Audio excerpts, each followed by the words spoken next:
to get started, and there's a pre-show that's going to show. I'm not sure if she's going to project it up here, but if you have a device and you're wanting to look on YouTube or something, you'll be able to see it here. And then we're gonna get started with, the actual program. So again, thank you for coming. We're super excited about our discussion, and we look forward to hearing from you with some of those things that you know can help us provide a pivot that we're gonna be looking for. Thanks.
you all for your patience.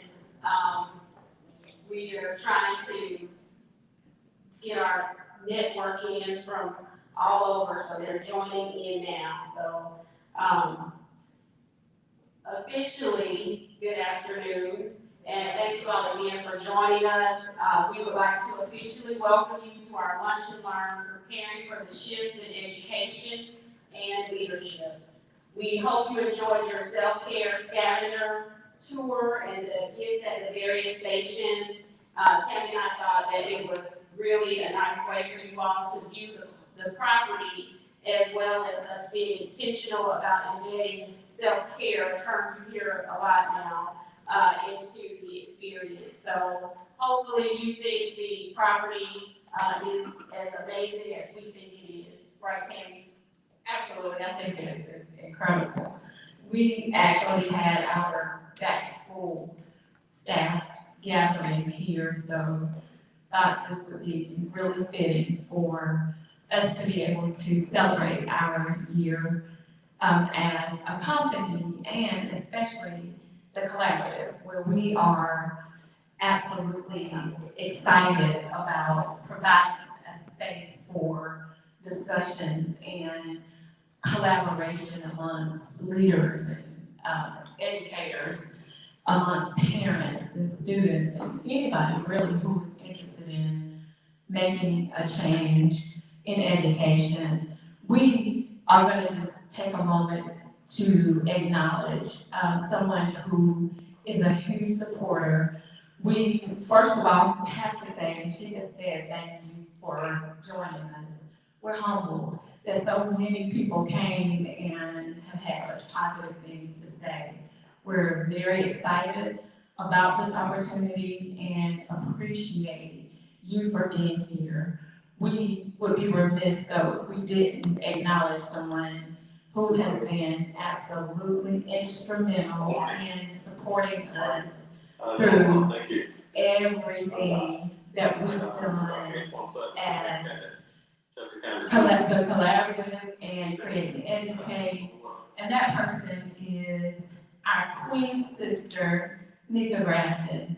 So if you guys would help me celebrate Nika, because Nika is, I say sister, she's a biological sister, but my sister in spirit. And in every other way that we could be sisters, because she has provided us with encouragement, with support, and we have to give credit to where credit is due. Nika's the voice of reality when we are at that space where we don't want to do something. She's that person who says, you better get your tail in gear, maybe not like that, but in her own way. And you're going, y'all got this. So we appreciate you, Nika, for everything that you've done, for all your support. And we also have to say that Nika was our very first investor. So we appreciate you and are humbled by all your support. And we just have to say, we want to celebrate our Create Educate staff today. So thank you, staff, for all of your hard work and helping us to get this together. Another person that is a tremendous support to us and someone who we could not have this event without is our superintendent, Dr. Antoine Sutton. And he has been a supporter of this collaborative of our company from the day that we met him. And we met with him to explain what our vision was for what we wanted to do and how we wanted to impact what was happening in education. So we thought it would only be fitting to have him to open us up today, because again, he has been more than supportive, and we appreciate all that Dr. Sutton has done. So Sheila actually is going to give Dr. Sutton his introduction. Can you hear us, Dr. Sutton? We're on mute, that's why. Dr. Sutton, you can hear us? So thank you. If you all that are joining us on Zoom, if you have a separate device, you're able to see what's projecting to our audience here, because as you all are conversing, everyone can hear your conversation. Well, we appreciate you networking. That's what this space is for, collaborating. So we are thankful. And Dr. Sutton, what we were saying is how much we appreciate your support. And we thought it would only be right for you to open us up today. She is going to give you a formal introduction so that everybody knows how amazing our superintendent is. So thank you for joining us. Yes, thank you, Dr. Sutton, for being here. And really, when you talk to people from different areas and different states, it's really not something that happens a lot, that your superintendent is so supportive of you doing things, especially outside of school. But Dr. Sutton has been supportive of us from day one, and realizes that we have talents that he has recognized in us, and that he encourages us to continue with. So thank you for your support, Dr. Sutton. Dr. Sutton, Antoine Sutton, has served in public education for 22 years, beginning his career in Rock Hill, South Carolina. He worked as a bus driver for students and served as a math and reading specialist. He has a multitude of experiences, and we are honored to say that he's currently serving as the illustrious superintendent of Chester County School District and one of our biggest supporters. So I turn it over to Dr. Sutton. Thank you, Ms. Taylor. We apologize for conversing without. Good thing we weren't talking about educational things or sports, so we're good to go. We were safe in our conversation. Again, I'd just like to say welcome to all of you, and I greet you. My name is, again, as mentioned, Dr. Antoine Sutton. I'm the proud superintendent of Chester County Schools in Chester, South Carolina, where I have the honor and privilege of working with Dr. Sheikah Houston and Ms. Tammy Taylor. They are both strong and experienced leaders in the district, where they continue to have a positive impact on the overall growth of our district. I know you all will enjoy your experience with them today as you all discuss the need for education leadership programs and how to provide effective support for leaders as education continues to shift. Both of those leaders they're very thought-provoking, and they mean a lot to me as leaders, and I'll even have an opportunity to promote Dr. Houston this past spring to a central office position where she's working with our interventionists in our district. So they both are very excited. I know you all will learn a lot from them. So again, I greet you and enjoy the rest of your day. Thank you. Thank you, Dr. Sutton. Everyone is applying. I just can't see that part of it. We're doing a hybrid here. But thank you, and we know you have another engagement, but we do appreciate you being here, and we're honored that you thought enough of us to take time out of your day to greet everyone. So thank you so much. You're very welcome. You're welcome. Bye-bye. Yes, sir. Have a great rest of your day.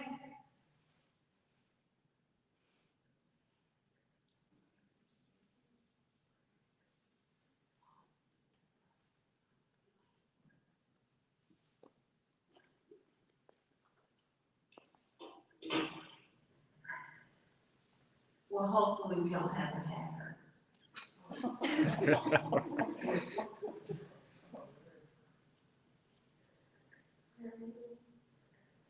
We'll see you in a minute. So, again, as Tim stated, we're definitely honored that you all joined us, and everyone that joined us online. We're really hoping that the discussion just kind of logically flows, and if you would look in your bag, you may have already gotten it out, your agenda for today. And we're going to be discussing the shifts that are taking place and that are continuing to take place in education.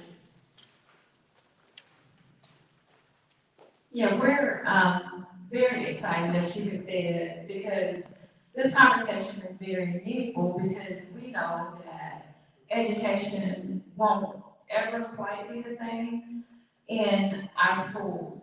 And as a practicing principal, I can speak from some of the things that I see on a daily basis that require the shift that we're speaking to today. So we are going to have to brace for the changes that are going to have to take place. And we're gonna have to make a pivot in order for those shifts to become an actuality. As Sheikah has said once before, and we cannot say enough, we are truly humbled to have you all with us this afternoon, and thank you very much. As you know, we had Dr. Sutton on because we truly are respectful of his leadership and want to always make sure that he knows that we appreciate how much he supports us. We also have two additional very special guests with us, three actually. We have Principal Josh Tovar, who is joining us, and we're so excited to have Josh because he is truly a pioneer and doing big things out in Texas. So Josh is going to be sharing with us. We have Dr. Chika Akua from Clark Atlanta University, who is a truly amazing leader himself, and we want to allow him space also to speak to these shifts. And then we have with us Dr. Gil Nome, who is from Harvard University, and he'll speak more about what he does and the Peer Institute that he's founded, because those are very essential parts of what we're gonna have to do to make this shift a reality. She could talk about the self-care. We're going to have to focus on the social and emotional learning of our students, but also of our teachers, and somebody's going to have to pay attention and focus that same care on leaders. And here we are today to kind of start talking about how that can happen. So, Shika, you want to introduce Dr. Akua and Josh McGill? Sure. And one positive thing that we can say has come from the pandemic is we wouldn't have thought to try to bring people in virtually before the pandemic happened. So it really has connected us in some instances where we wouldn't have been before. So Dr. Chika Akua is a professor of educational leadership at Clark Atlanta University and one of the most sought after speakers at colleges, universities, and educational conferences nationally. He has been called an educational revolutionary and is recognized as a leading authority on culturally relevant educational materials and instructional approaches. He has lectured and given keynote addresses at a number of colleges, universities, and educational conferences around the country, including Southern University, Minnesota State University, Tuskegee University, Ohio University, Howard University, Georgia State University, and Savannah State University, to name a few. He was selected as one of Ebony Magazine's 50 Leaders of Tomorrow, and Dr. Akua is a former Teacher of the Year. In addition, Dr. Akua has assisted in leading over 1,000 youth and adults on study tours to Egypt, Ghana, Morocco, and Senegal through the African Genesis Institute's Teen Summit 1000 program. He has authored and produced several books and DVDs and has a huge repertoire of different things that we use and can be used in your curriculum, especially around culturally relevant teaching. So thank you, Dr. Akua. We are so happy to have you with us. Well, it was a blessing to be here with you, Dr. Houston, and soon to be Dr. Taylor. I always appreciate the wonderful work that you all are doing to enlighten and educate the community. And so I'm just glad to be a part of it. Thank you. Thank you so much.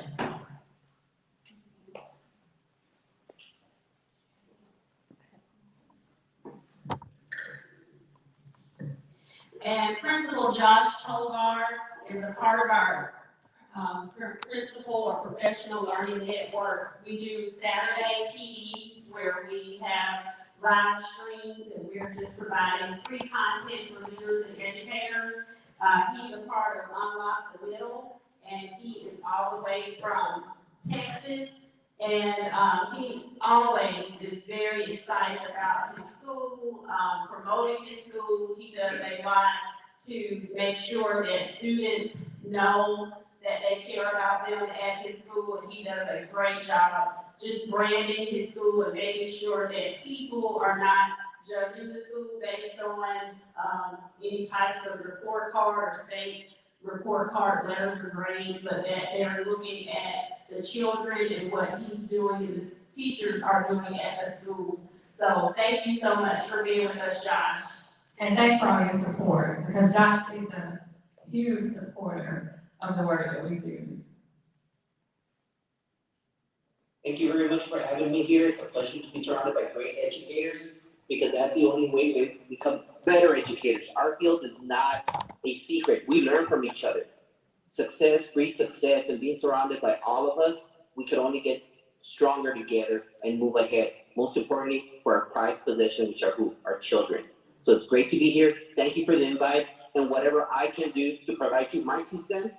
I've been in education for 29 years. I've been at all levels from elementary to the university level, and that field I can bring to you. That way we can learn from each other and be successful as one team.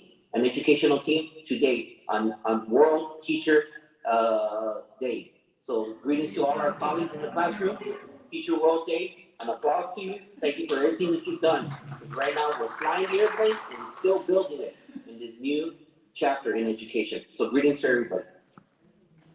Thank you, Mr. Tovar. And last but not least, Dr. Gil Noel. Gil Noel is the director of the Institute of the Study of Resilience in Youth at McLean Hospital and founder and director of PAIR Incorporated. Dr. Noel has a strong interest in translating research and innovation to support resilience in youth in educational settings, and has published over 200 papers, articles, and books on topics related to child and adolescent development and risk and resiliency. He served as the editor-in-chief of the journal New Directions for Youth Development, Theory, Practice, and Research, with a strong focus on out-of-school time, and also provides consultation to youth development education and child mental health organizations. Welcome, Dr. Noel.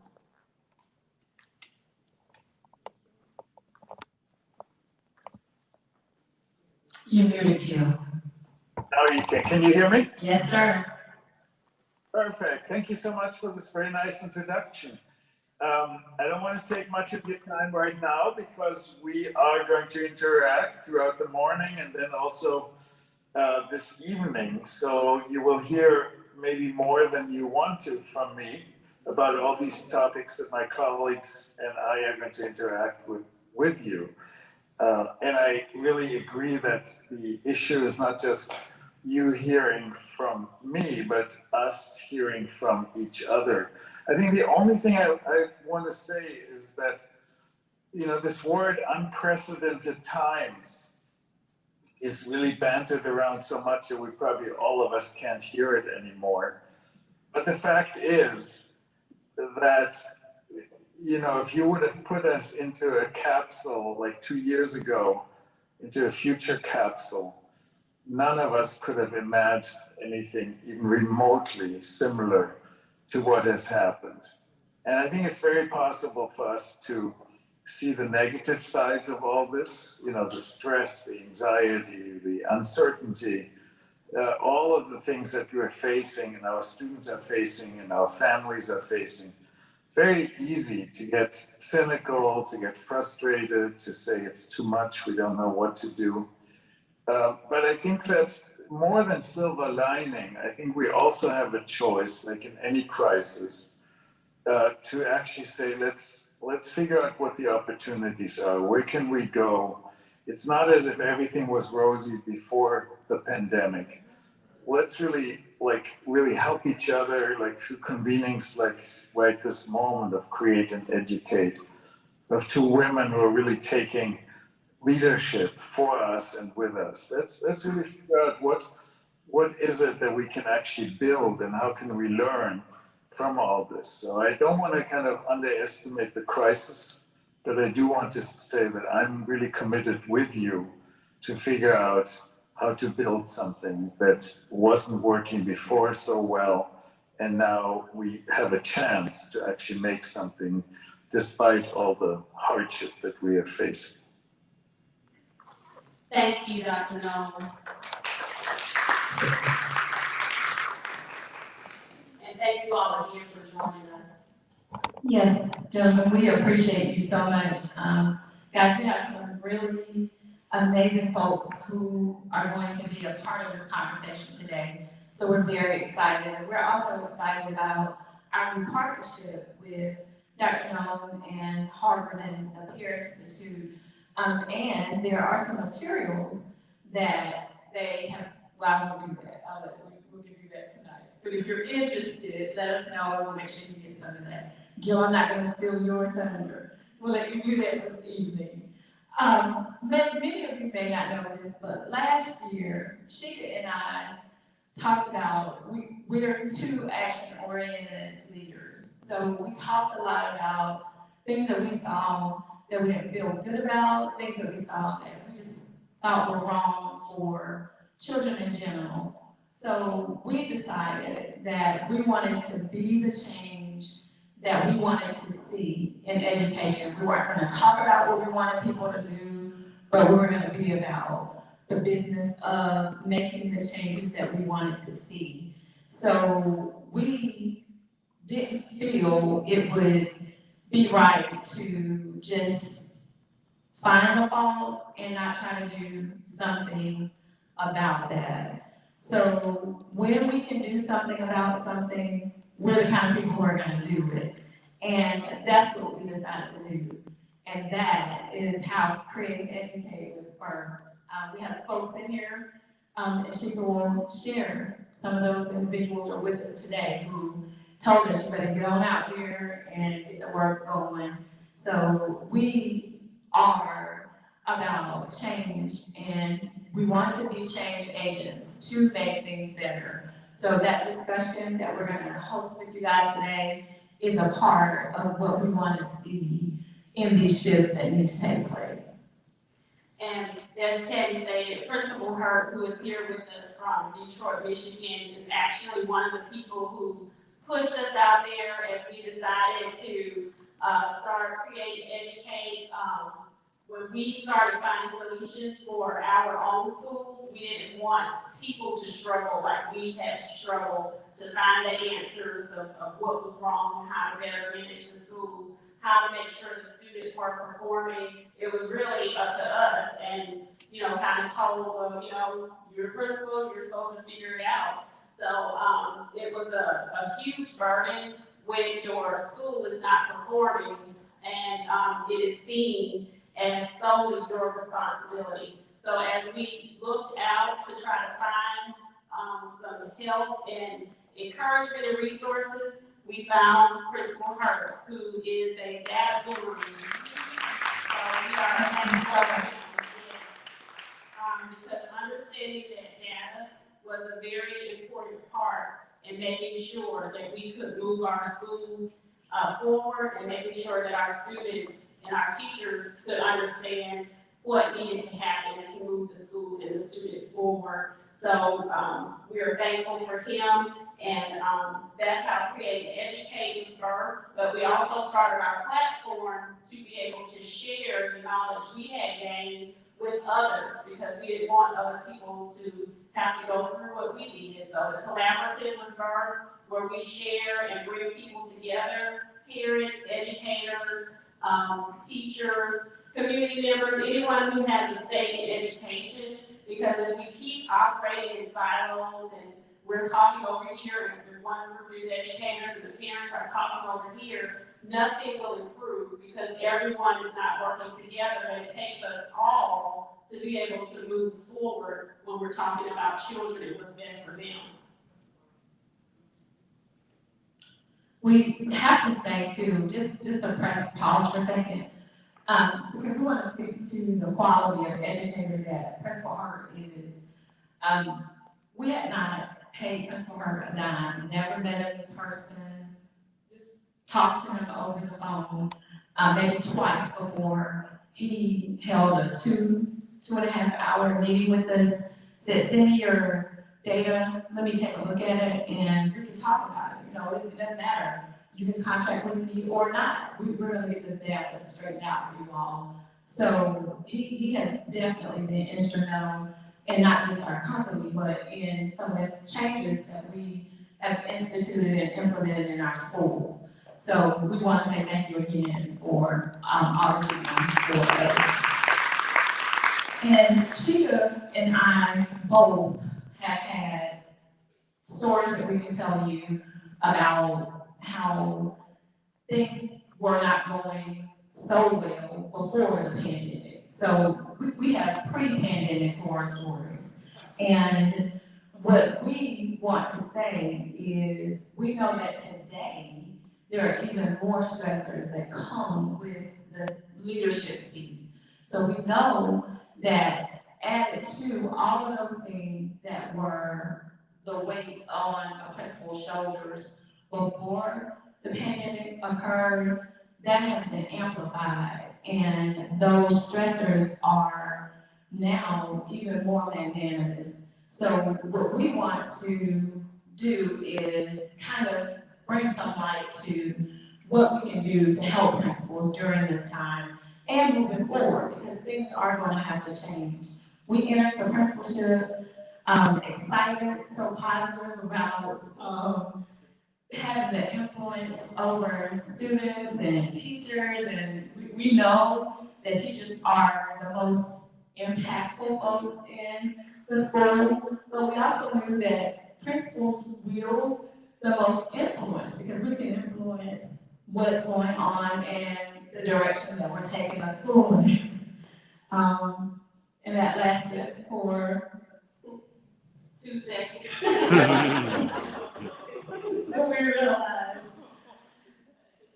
it isn't quite as easy as that to influence the people who are needing to be influenced. So we were all cut out for what we were gonna do. We realized how much work it was gonna be, and we were in for the extra. But we didn't find that space where we were encouraged to collaborate. And being honest, it felt very isolated. And the work that we were doing was very disjointed because we couldn't figure out why, if we know that we're better together, are we being encouraged to compete with one another instead of work together? So we decided that that was not going to be our reality. And we were going to provide that support for one another. And we kind of coined a phrase that we use, and we have a book coming up. If you want to know that story, you can buy the book, and we tell the whole full disclosure in the book about that experience. But we coined a phrase that we call trustmate. And we've been trustmates for one another. So even when it felt like we weren't going to be able to make it, because when you are in a new position, you expect to be able to go to someone to say, hey, I don't know exactly how to do this. But when you're met with, what do you mean you don't know how to do it? Aren't you the principal of the school? It shuts you down to ask for more assistance because you don't want people to think that you're not capable of running the school. We were able to have that transparency where I could call her and say, hey, what does this mean? What did you put down for this particular part of the report? How did you understand what they were asking? And there is no judgment. So we want to encourage administrators to find that person, to have someone who you can have that space with so that you don't feel like you're having to do it all by yourself. Definitely, Tammy. And we also want to encourage superintendents to make sure that space is provided for principals to be vulnerable, for your educators to be vulnerable, because the weight that is carried in the seat becomes too much for some people, and that's why you see people transition out or they move into other fields, and we lose a lot of good people just because they're not supported. And during the time that Tammy is talking about, it was a very disheartening time for us. It was kind of like the rug was pulled from under us. The school is failing, and it's basically your fault because you're the principal, is what was conveyed to us. So it was very disheartening. Additionally, it was also stated that, and this is paraphrasing, but what we're told pretty much was, your school's failing, you have zero chance of pulling yourself out of this hole that you've fallen into, because the schools who are being successful are gonna try to continue to be successful, so you're stuck. And it was very overwhelming, and basically it was kind of given to us as a threat. Even if either you pull the school up or you're going to be moved to another position, basically demoted from something that would not be administration. So when you're carrying that weight, that's a lot of work. And what we decided was we had to take a stand and not stand against the director. It was what it was. And that was the way that we approached this. But the stand was, I know my school is better than this. And I knew mine was as well. So let's just do what we do. Nobody's really written a script for us anyway. Let's work this out the way that we know is going to work. And that's what we've done. That whole story is outlined again in our book. We outline our entire leadership journey because we want to help someone else. Like, I never want a new principal to feel what I felt, because it's not necessary. That does not have to be the way that it is. And Josh said this when he was introducing himself. The bottom line is always going to be the children. So if what we can share from our own experiences helps someone else somewhere to be able to not have to go through what we went through, and kids can thrive and flourish, then that's good for us. Now, as you can see on our agenda today, we have brought in voices. We have lots of folks who are represented, and we are super excited to hear from them. We know that educators sometimes are frustrated, they get to their wits' end, and they just don't know how to move forward. That's what today's conversation is going to be about. We have invited lots of folks to come and to share, because we want to hear what your thoughts are. And before we open the floor, we start talking about what we're here to talk about, those shifts, we do have to, with humility, say thank you to some very important folks who, all of you are super important, so I just want to make that caveat. But there are some people here that did not have to be here, and we want to say thank you to our honorable mayor of the city, Ms. Wanda Stringfellow. Thank you for joining us. We have the vice chair of the Chester County School Board of Trustees, Ms. Zanny James, with us, and we're humble. Thank you, Ms. James.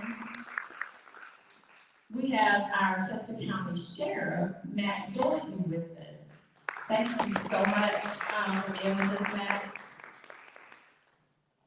And Representative Annie McDaniel is joining us online, so we're thankful for her tuning in and joining us.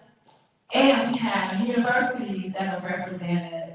I'm so thankful and humbled that Dr. Susie Hardy and Dr. Peggy Cunningham are here from the University of South Carolina. And Dr. who is that soon to be Dr. Taylor? I am my favorite.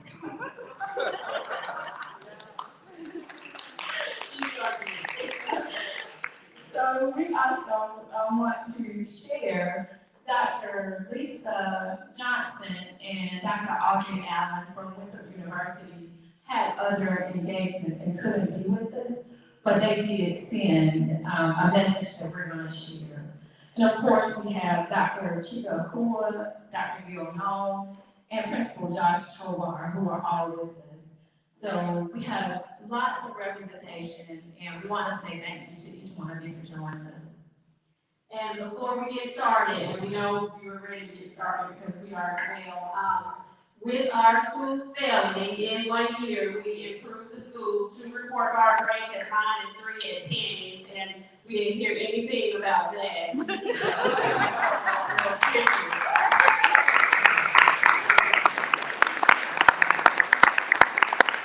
and I break down to one another, and she will always make sure that that's known as well.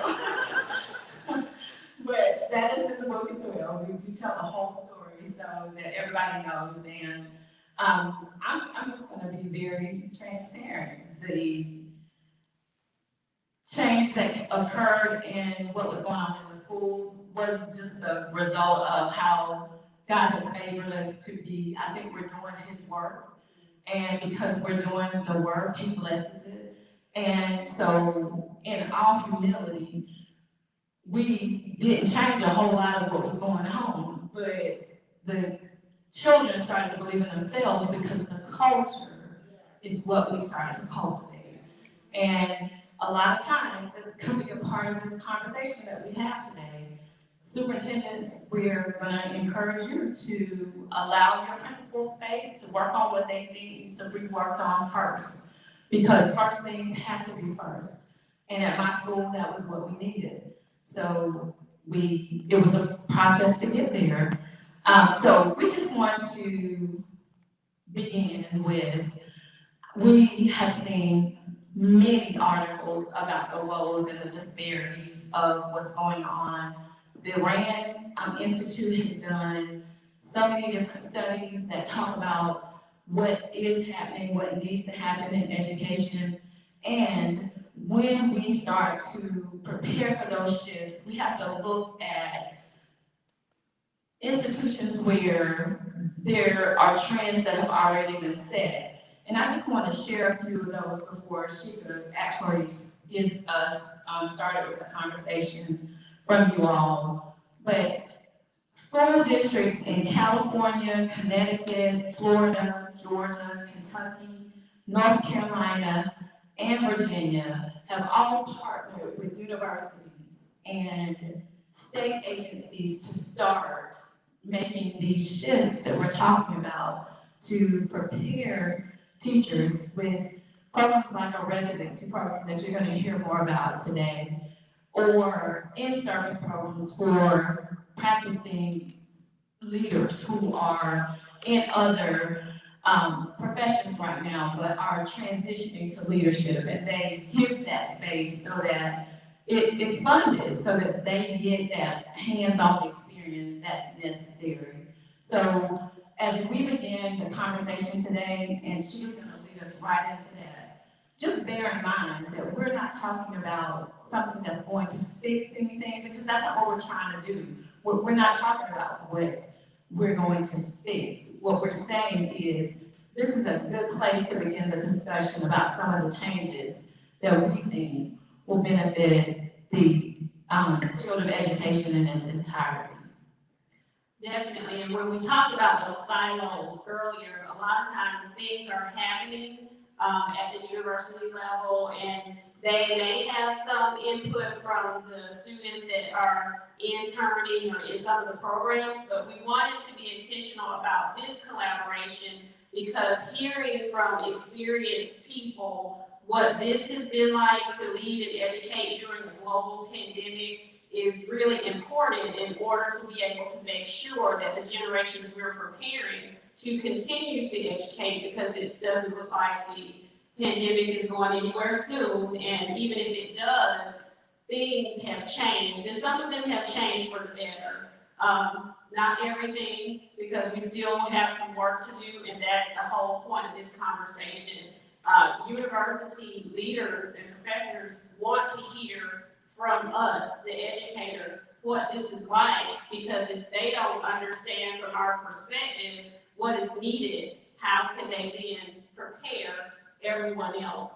So we're going to start the conversation with our trusted friend and Principal Josh Tovar, all the way from Texas. He's going to give us some of his insight and experiences on what it has been like to be a leader during the pandemic. And Josh is also in a state like ours where we were battling the mask, no mask mandates, and legislation that really kind of made the entire thing worse. So we are excited that Josh is with us this morning and can provide his perspective.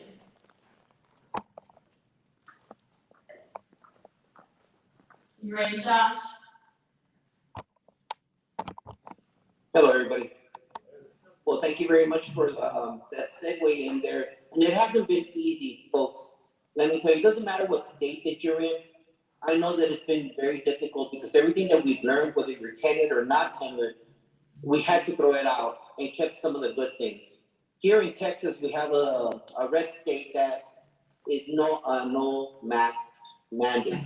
Yet within the Dallas County area that where I work in Garland ISD, the county judge said that we had to wear masks. So here we're servicing two different ideas, and they're going at each other with the Supreme Court of Texas fighting over the mask mandate. So here, though I bring 29 years of experience and running a big school, little school, different size, you're powerless in a situation.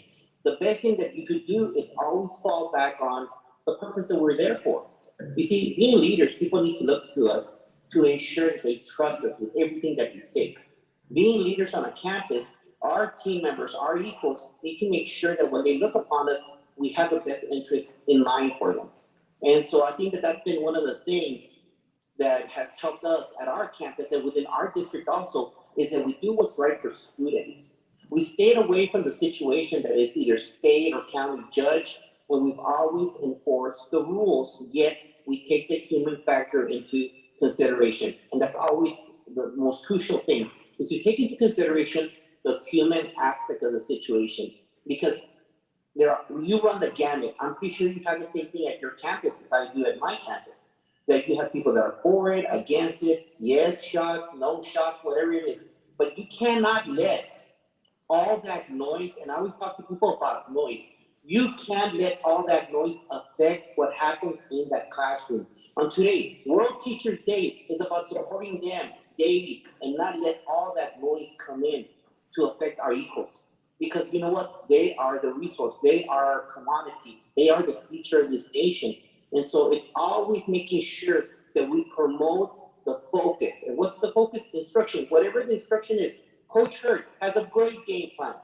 All of you, districts have their own game plans. Whatever it is, we remind everybody, we have to stick to the game plan. And you know what? It always starts off A to Z. It always starts off with the human game plan. We're not in the science business. We're not in the history business. We're not in the math business. We are in the people business. We are in the student business. And all our decisions that sit in our chairs, in my chair at Memorial Pathway Academy, has to do student-based. What are we doing to do that? And to ensure that we keep out the noise.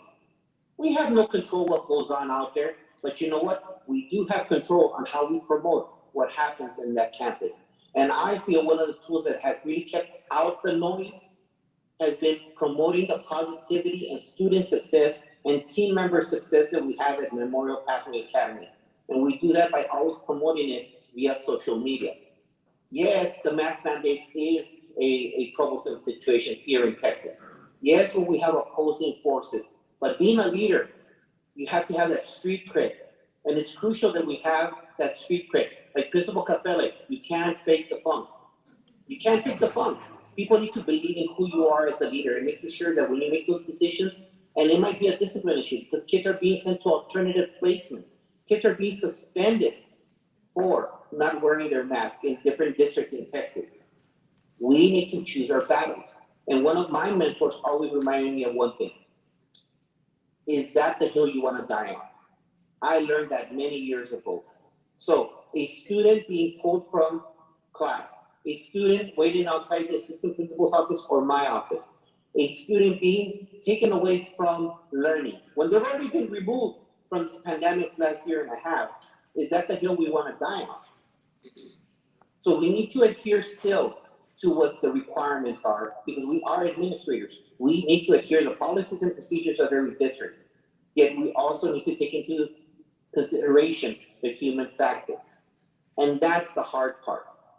That's the hard part for all of us that sit in our chairs, whether it be assistant principal or principal. And that's where you have to have those buddies, that professional learning network, where you reach out and say, hey, what would you have done? What is something you would do?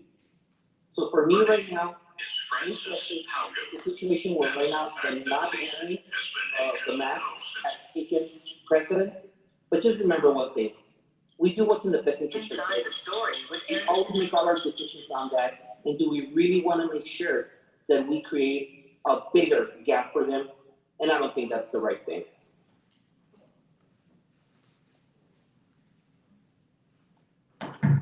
Thank you, Josh. Very well stated. And Josh is right. You know, you wouldn't have thought that in a global pandemic, we would have politicized masks. And now that's just one more thing that we have to battle in schools, and it has made it much more difficult. But that is something that we all have to weather as we're going through this. What our state has mandated, what parents believe, what they're telling their children, and the children come to school and they believe, of course, what their parents have stated. So, you know, it really, you have to really try to respect everyone's opinion, but also make sure everybody understands you have to do certain things to stay safe so that we can remain in school. So that definitely has been a struggle, but promoting the positive like Josh does will definitely get you through that. Thank you again, Josh. Principal Hurt, would you like to share your experiences as leading through the pandemic? And those of you that are coming up to share, we have these microphones right over here. If you could come to the podium so that those that are streaming in with us on our platforms can see and hear you. And we have individual mic covers, so when you finish speaking, because we do believe in keeping people safe, take your cover with you and we'll cover it for the next person coming up to speak. Well, no, first thank you, Dr. Lewis and Principal Taylor for having me here. I think that being a principal and really when the pandemic started is that our district 2 years ago, we did not go virtual. We actually was face-to-face and virtual together. So being able to, so that was the beginning of it. So to be able to first as a principal to first talk to my teachers as relates to, okay, how can we make sure that you're safe? Having those, having that dialogue as a principal, I had to kind of shift my mindset and say, okay, teachers, you know, maybe the things that I demanded before the pandemic, I'm not going to demand as much. I'm going to be very flexible. I want to understand, you know, your thoughts and your feelings. Sometimes teachers might say, Mr. Hurt, I'm just up to here. I'm doing a lot of things at home. Or maybe you need to take that Friday off and you don't have to put a PTO in. You know, so really making sure that I was looking at my teachers as if, you know, I've been there for 16 years, 95% of my staff are female, so make sure that if I was their wives, I mean, you know, their husbands and things of that nature, how would I feel as my wife was at a job and she had to go to her boss and ask for all of those things. And then on top of that, have those conversations with the students. Because the students were kind of at a loss because now they're seeing cousins and uncles and aunties passing away. And then being able to have that conversation in the classroom and say, okay, we need to talk about it. How are your feelings? We might have to put math to the side for a minute on social studies, and let's talk about these type of feelings. That's gonna be that thing. Let's talk about these type of feelings that's taking place inside of the house. And then on top of that, also setting up a school where now parents, now this is the big thing, parents were used to come into the school, coming down to the classroom or walking. Parents did not even come into the school, so now consequently, parents are outside and they would have to call an office for early dismissal, or if they need something, they would have to walk the kid outside, make sure that they was able to see their kid, see their mother and father. So we never had that conversation with the parents and say, Mom, I know in the past you was able to touch us, feel us, but now everything will be done virtual. So as a leader, I had to really shift my mind frame and say, okay, this is how I have to be as a leader to be able to still educate the kids, to be able to still meet the state mandates on permission. So we still have to take the state test, the district test. My superintendent still wanted to have that 1.5 years growth, all those things were still in place, but also with that, being able to say, okay, how can we move forward as it relates to this pandemic that we were in? So I was blessed the first year to be able to have a successful school year, and it wasn't nothing but my teachers and myself shifting our mindset on how we were going to be able to do things totally different than what we had to do in the past. Also, the other part was that Zoom. Virtual was not in our world. So now, for 2 months, I'm learning, teachers learning, parents learning on Zoom. So now we're having to get trained on, okay, how to go ahead and log in, and how to, how to mute somebody when they're talking, how to put those helper packages on Zoom, and how to get that. I mean, it was all those things. So just inviting the principals, listening, watching, superintendents, it was a total mind shift on how we were going to do business. We were able to accomplish it, but once again, we had to change completely on how we was going to address the needs of our teachers, students, and parents. Thank you, Principal Hurt. We appreciate your input and insight. And as a leader, I can also relate to what Principal Hurt talked about, some of the things that you expected from teachers as far as small group instruction. Now you have to consider, well, some people have anxiety about getting very close to students who could potentially be, have COVID-19. So you have to consider all of that and then say, okay, well, I'm fine if, meeting outside of the room. We have to make concessions because we have to be realistic. The teachers are human and their anxieties are real anxieties, and that we should be able to relate to those.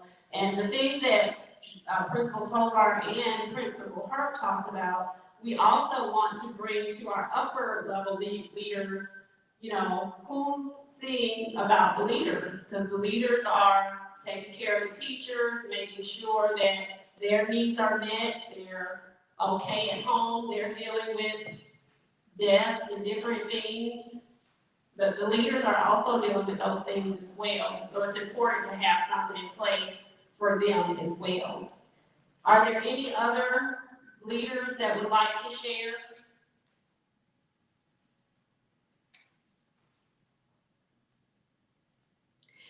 If not, we will move on to Mrs. Carmen McClinton. She's the Power School Clerk at Chester Middle School, because not only has this experience been overwhelming for leaders and teachers, but staff members have been overwhelmed as well. The amount of attendance that had to be done as far as keeping up with the virtual, these students are hybrid, these students are in person, and now we have it where you can go back in and give them a week to catch up on their work, and then Ms. McClinton has to go in and clean up everybody's attendance. So I would just want her to explain what that felt like, so maybe we can also have some insight into that. Thank you, Ms. McClinton. Good afternoon. I'm so glad to be here on this evening to support Dr. Sheila Houston and Ms. Tammy Taylor on this evening. The attendance aspect of COVID has changed the dynamics of everything that we deal with or everything that we do before on a daily basis. When I took the position as the attendance clerk, the year started off fine, but quickly switched to something that was very different and unexpected. I had to learn, I was in the process of learning my position when the pandemic happened. So imagine trying to learn that and learn something new on top of that. Complicated issues and also staying on top of everything was keeping up with 500 plus kids on a daily basis and making sure that everyone was logging in. We went completely virtual the first year in March, it was the weekend of March 13th. We went completely virtual. Our students were home, they were supposed to be logging in and checking in. They weren't virtually present for those assignments and things that were turned in, of course. It was hard to keep track. We also were trying to, at that time, make sure we kept up with students. Students we had not heard from or communicated or heard any communication from.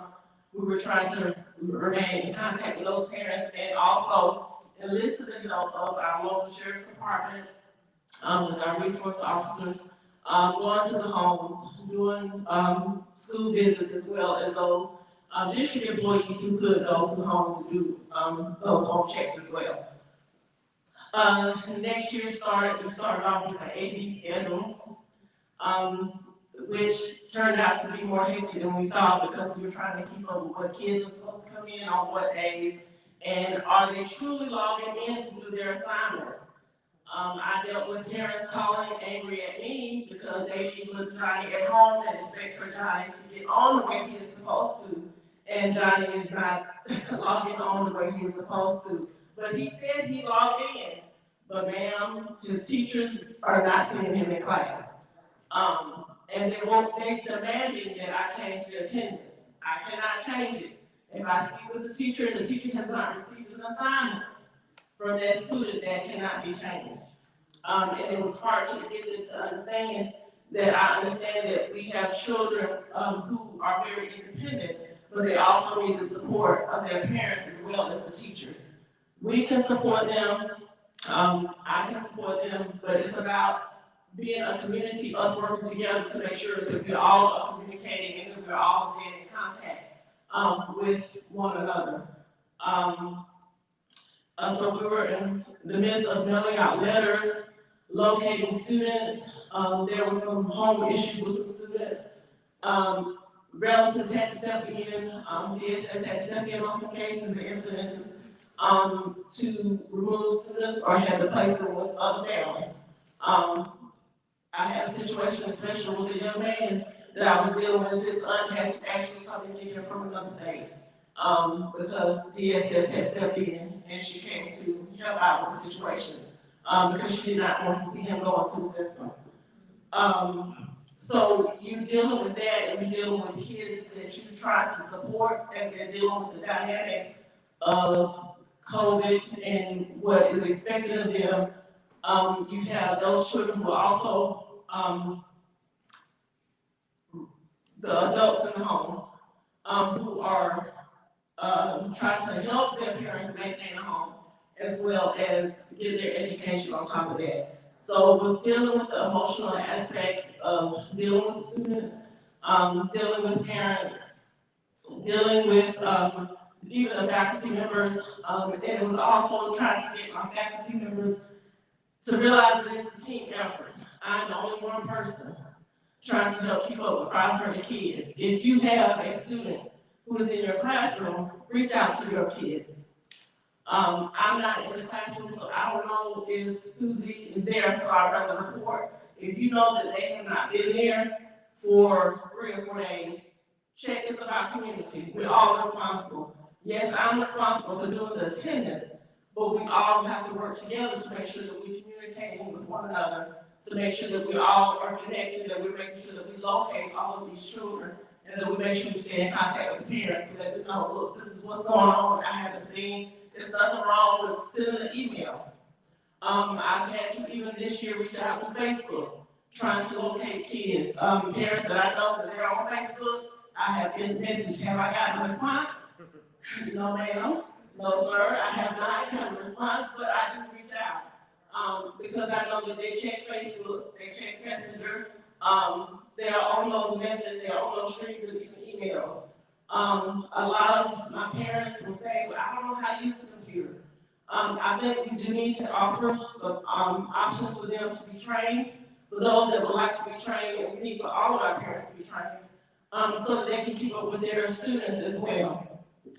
This year, it started off a little bit better. It is still hectic. We are still dealing with locating just a few kids, not as many as last year, but we are still trying to locate students who have just, for whatever reason, dropped off the grid. Parents have moved and have not necessarily told us where they moved to. There's a lot of times the cases, but it has been hectic. I just would like for everyone to know that we have to work as a team, as the teachers, the staffs, the parents, and the students. It is a collaborative effort. We do have to work together to get everybody to come on one accord, and it's about reaching and communicating with your parents, stressing to them the importance of education, that the attendance affects not only just their attendance here at school, but it affects their education, it affects how they look at life. Coming to school, to me, when we were growing up, was an important aspect. It was expected for us to go to school, to do what we were supposed to do on a daily basis. We didn't have the option of picking and choosing when we wanted to go to school. And a lot of times our parents have allowed some students to pick and choose when they're gonna come and go to school. So we have to remind parents they are still the parents, they are in their households, but we also have to be compassionate and show the parents the support they need in order to help them to encourage their children to know the value of their education, the value of their attendance, and so that their attendance won't lead to their non-attendance won't lead to them getting in trouble somewhere else down the line. Because it does affect, all of that affects what the outcome of their life will be. Definitely. Thank you, Mrs. McKinney. Thank you so much. So attendance is definitely something that was impacted all over the country. And as Coach Carla was talking earlier, we started to notice that, students were not engaged in school. And a lot of it had to do with the learning platform, but some of it had to do with things that were pre-pandemic. Are we really meeting the needs of students with the curriculum? Are we really tapping into those things that they have an interest in? So thank you again, Mrs. McClinton. And she mentioned the support of Sheriff Max Dorsey. If you would like to speak to the rationale of why you enlisted the deputies to help, it was a big help that they did home visits, just supporting the staff, going out to make sure that they felt safe in visiting homes was a big help with attendance.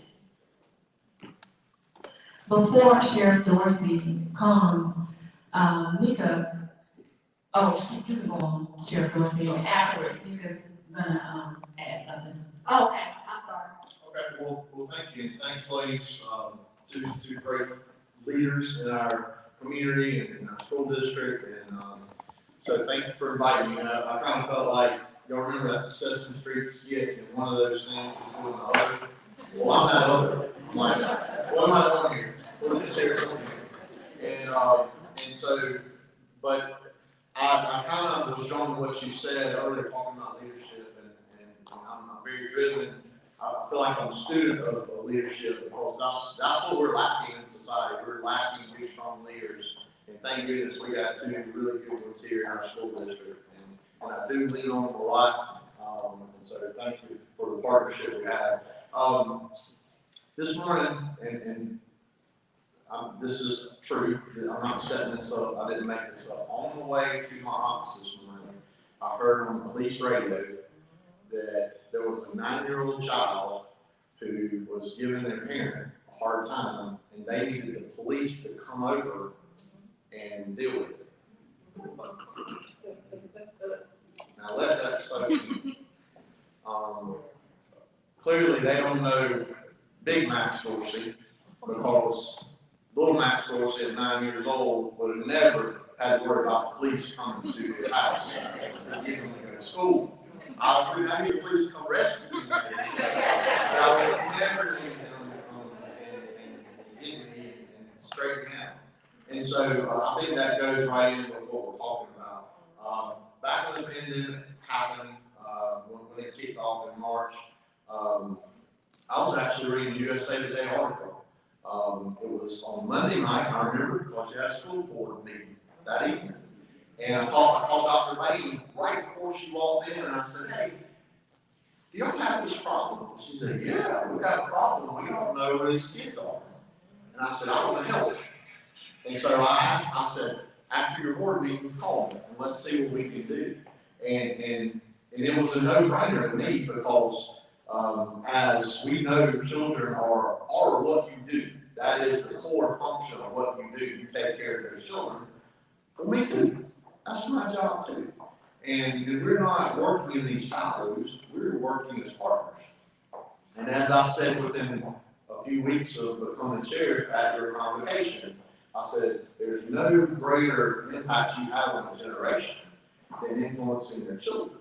And think about the influence that all of you as educators have had over generations of children. And look at, you want to talk about changing the world. Look what you're doing. You're changing the world, and you're making a positive impact. And so that partnership that we had back then, that we continue to have, we have SROs in our schools. We don't have enough.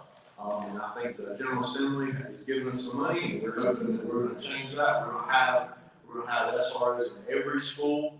Hopefully, if I can find people out, hopefully we'll have those at least by next year, but hopefully more before this year's out. So for those of you that are not a part of the Chester School District, if you're a part of other school districts, I encourage you to partner with your law enforcement agencies there. I tell the SROs that, yeah, you're there to keep the place safe, you're there to enforce the law, but you don't have to do that with a big stick.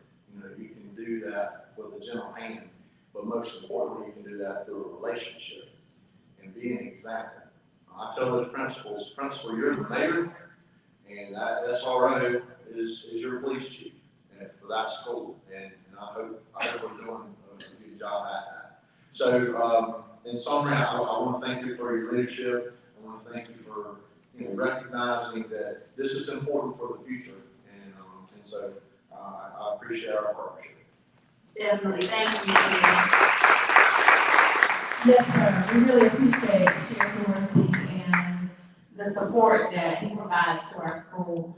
Our elementary schools don't all have SROs, but he still comes to do spot checks to make sure that we're doing okay.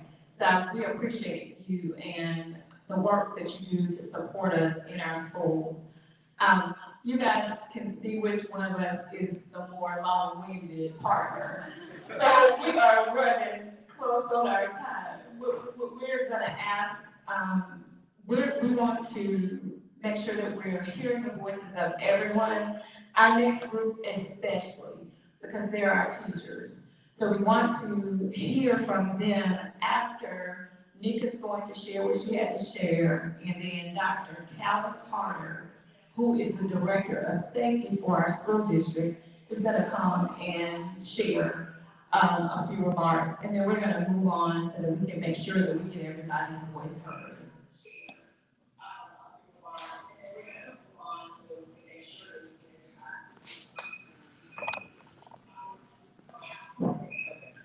All right, I just wanted to quickly address some things regarding behavioral health. I am the owner of Behavioral Health Agency, Giving Tree Family Restoration Services in North Carolina.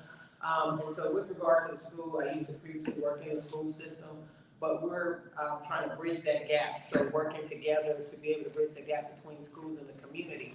So some of the things to keep in mind when you're talking about your students and your parents is a lot of times the students don't have great natural supports. So understanding that, forming those natural supports are important. and also taking care of your own, mental health as we, continue to battle this pandemic. So self-care, as you stated, is very important. So remembering to ensure that you're taking care of your own mental stability. So, people say, oh, I don't need to go to therapy, there's nothing wrong there. This is a maintenance, just like you would go to get a physical, like you would go to the doctor. This is what therapists are for, doctors of the mind, to make sure that you are a well person, mind, body, and soul, so that you can do your jobs better, with all the support that you would need. So I just wanted to, stress that, make sure you understand that in the community, I'm dealing with the parents that, are not the great natural support system, the children that have those issues. So understanding the whole part of it. And that's just what I want to touch on. Thank you. Jamaica actually is a great resource, guys. She is amazing at what she does, and we appreciate that support that Nika provides. We're going to get Dr. Carter to come, because one of the things that we've seen as a result of the pandemic is also an uptick in the discipline issues that we're seeing in school and violence amongst students. So please have your attention drawn to Dr. Calvin Carter, who does a phenomenal job for our school district. Let's welcome Dr. Carter. Thank you for joining us today. Dr. Carter is the Director of Safety for Chester County Schools. And we're super proud of him. I don't know if we said this, but Sheikah and I both are Chester High School graduates. Nika is a Chester High School graduate. Dr. Carter is a Chester High School graduate. The reporter that was here, Raymel Jackson, is a Chester High School graduate. Carmen is a Chester native.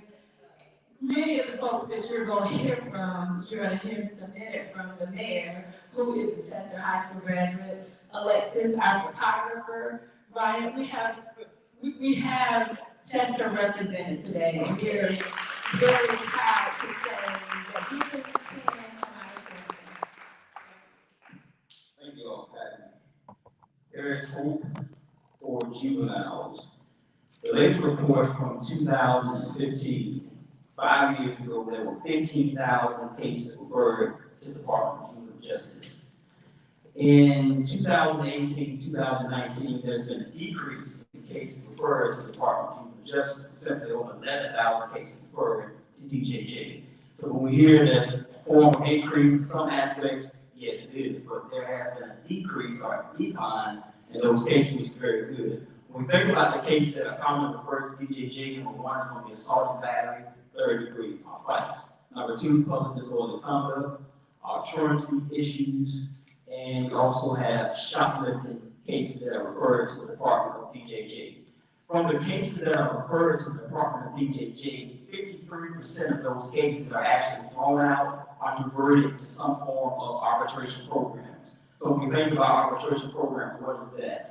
In lieu of sending kids to DJJ, they provide resources for those kids or those children instead of going to DJJ.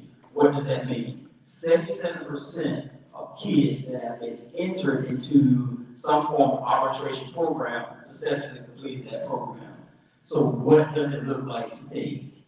I'm curious to see the report when it come out about how has the pandemic impacted us in relation to have crime increased or have they decreased. So when that report comes out, I'll be happy to share more information with Dr. Houston and Mrs. Taylor. Thank you. Thank you. Thank you so much, Dr. Carter. Again, Dr. Carter is doing a phenomenal job, and we're so proud of him. At this time, we have teacher representatives. Our mayor, Wanda Stringfellow, is an 8th grade science teacher who we'd like to share the mic if you're interested, Wanda. And following Wanda will be Dr. Melanie Gallman, who's a business teacher at York Preparatory Academy in Rock Hill.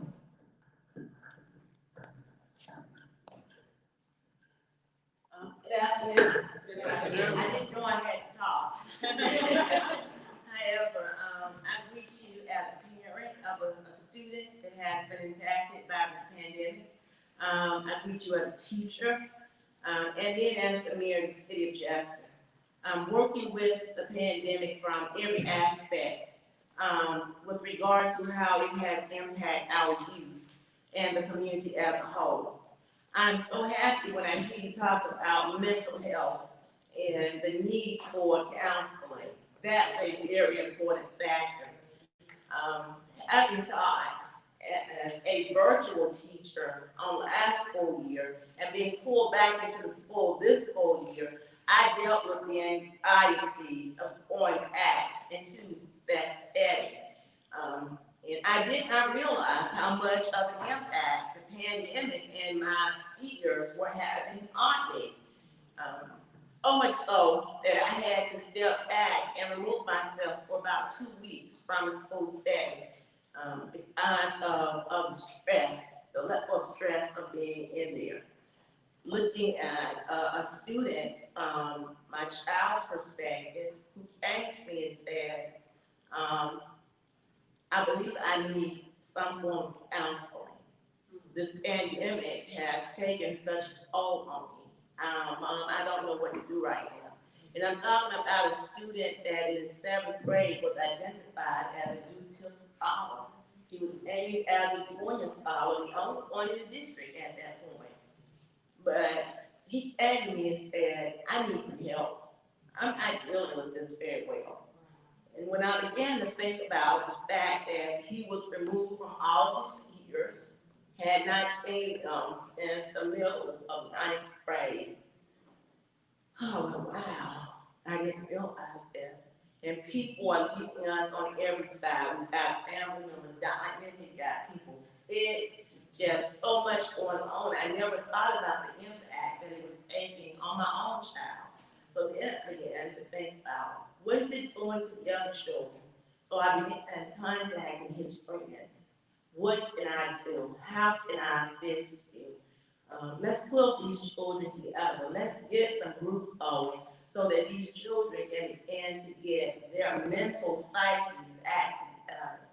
And that has taken and made a tremendous impact on some of the youth in the circle that I regularly deal with.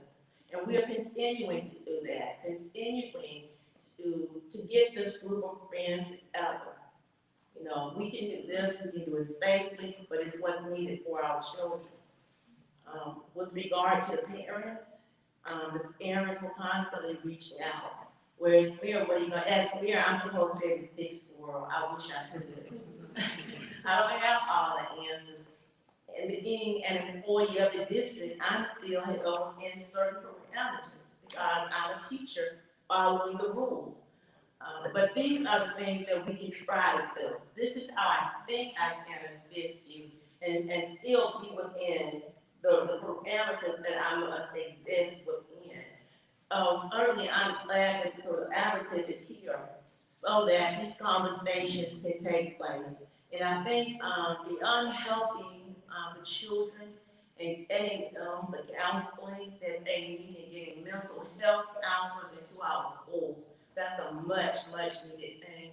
We also need to look at the mental health of the parents, the adults that they're going home to in those situations. I think more now than ever, mental health is the largest impact that we're seeing with regard to the pandemic over people just leaving here dying. And those are areas that I believe must be addressed and must be addressed immediately. I've noticed that several children are now dropping out of school. When my son comes home every day, he tells me, enough one bit the dust. And I'm like, what do you mean enough one bit the dust? He says, oh, X and X, they dropped out of school. This person hasn't been back to school since we went back in August. These people never showed up for virtual, so they just quit. And so I've begun to look for these students. What is it in the community that we can do to be impactful and positive in their lives, that we can regain their trust? We can bring them back into the schools, because we know that without them being educated, they cannot be successful and be positive, productive citizens in our community. because we're living in the oval community, and we've got to bring these kids back in. So, I'm so grateful for what you all are doing, and however I might be able to assist, I am here and willing. Thank you. Thank you very much. And we're going to, Dr. Bowman, if you would, we could just deter just 1 second, and we're going to have to shift, make one shift on the program. Dr. Akua is going to have to leave for another engagement. I'm not sure, he may even have class to take it up this afternoon. We appreciate you, Dr. Akua, so we're gonna let you come on, if that's okay. Sure. Can you hear me okay? Yes, sir. Okay. I just want to thank you and Principal Tammy Taylor once again for having me on. And I want to thank all the wonderful and deeply committed educators and leaders who are present. I think the best thing that I could provide would be kind of a structure for us to think through some of the challenges that we're facing today. And this kind of paradigm that I want to share with you all is something that I found to be very useful, and the leaders that I work with have found to be very useful. And it begins first with knowing the community that you serve. I've heard several people talk about that. Certainly, Principal Sean Hurt is a master at that. I heard Mr. Kotar talking about having that street credibility because you know those that you serve. But there are three particular things that I want to share with you all in this brief time that I have with you. And that is three principles. The first one is consciousness. Consciousness is mindset, okay? The second thing is competence. Competence is skill set. And then commitment. Commitment is the follow through. There have been times on my leadership journey where I had consciousness and awareness of certain challenges and issues, but I didn't have the competence, which is the skill set to actually meet needs and solve problems, okay? And so there's this tension between our consciousness and competence. There are some times where I had competence or knowledge of how to operate in certain systems to get things done, but I didn't have the community or cultural consciousness to go along with it, to know the real needs of the community. So this issue of consciousness and competence is very, very important. It's not either or, it's both and. And once we have the right mindset, and once we have the right skill set, then we have to have the character to have the commitment to follow through on the best of what we know. But when we go back to consciousness, the mindset, we have to always be mindful as leaders to mind our mental health and to mind the mental health of those that we serve, and to keep social emotional learning modalities in mind as we are serving those that we lead. You know, many families are really struggling, and I'm not just talking about the families of the students that we serve. I'm talking about the families of principals, the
on the move.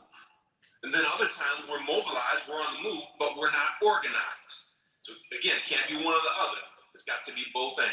Leadership is organizing and mobilizing. People and resources. Sometimes we got the right people, but we don't have enough resources. Sometimes we have enough resources, but man, we don't have the right people. So it's organizing and mobilizing people and resources to meet needs and solve problems. If we're not meeting needs, and if we're not solving problems, then we cannot be said to be leading. And just so that we can move our ego out of the way, leadership is not about having all the answers. It's about surrounding ourselves with the people who do. This is something that I respect tremendously. This is something I respect tremendously about Dr. Sheikha Houston and Principal Tammy Taylor. They go to great lengths to find the people that are outstanding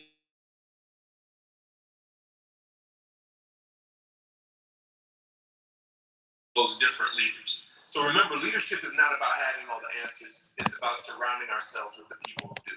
And in that spirit, I want to share with you some things that I learned from an amazing transformational leader, Dr. Marcus Jackson, who's the chief academic chief academic officer in a school district down in Texas. And he says that we have to have strategic alliances with 5 populations. Obviously, we need to be very, very aware of the parents that we serve. And then we also have to be aware of our personnel. But in addition to that, the people in the community, okay? And then he also says pastors and politicians. These are people who can provide certain supports at different points on our leadership journey. And I would add to that you may want to even add police to that list.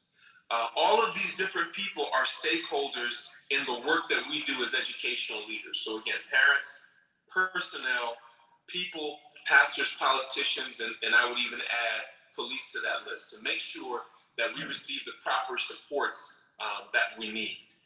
So as I begin to close, I want to leave you once again with that definition of leadership. Organizing and mobilizing people and resources to meet needs and solve problems. I want to celebrate you today for the tremendous work that you're doing, going above and beyond, even in the midst of your own challenges, trials, and circumstances, to meet the needs of those that we serve. And I wish all the best for each of you, that you remain in good health, and that you continue to be blessed in all things. Thank you so very much.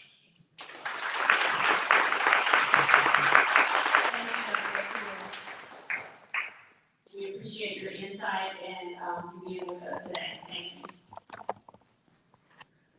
All right, thank you again, Dr. Poole. We know you have to log off, so if you need to get back with this, just let us know. And if we could go on, you guys heard Dr. Sheikha Poole is an amazing thought leader and administrator. He's at Clark Atlanta and trains for leadership. So he's definitely a master at his craft, and we really, really appreciate the work that he's done for us, some at Sheikha School mostly, and even in our community in Chester. So we're very thankful for him. Dr. Gallman, if you would, you are welcome to come on. And Mr. Burgess, you can follow Dr. Gallman.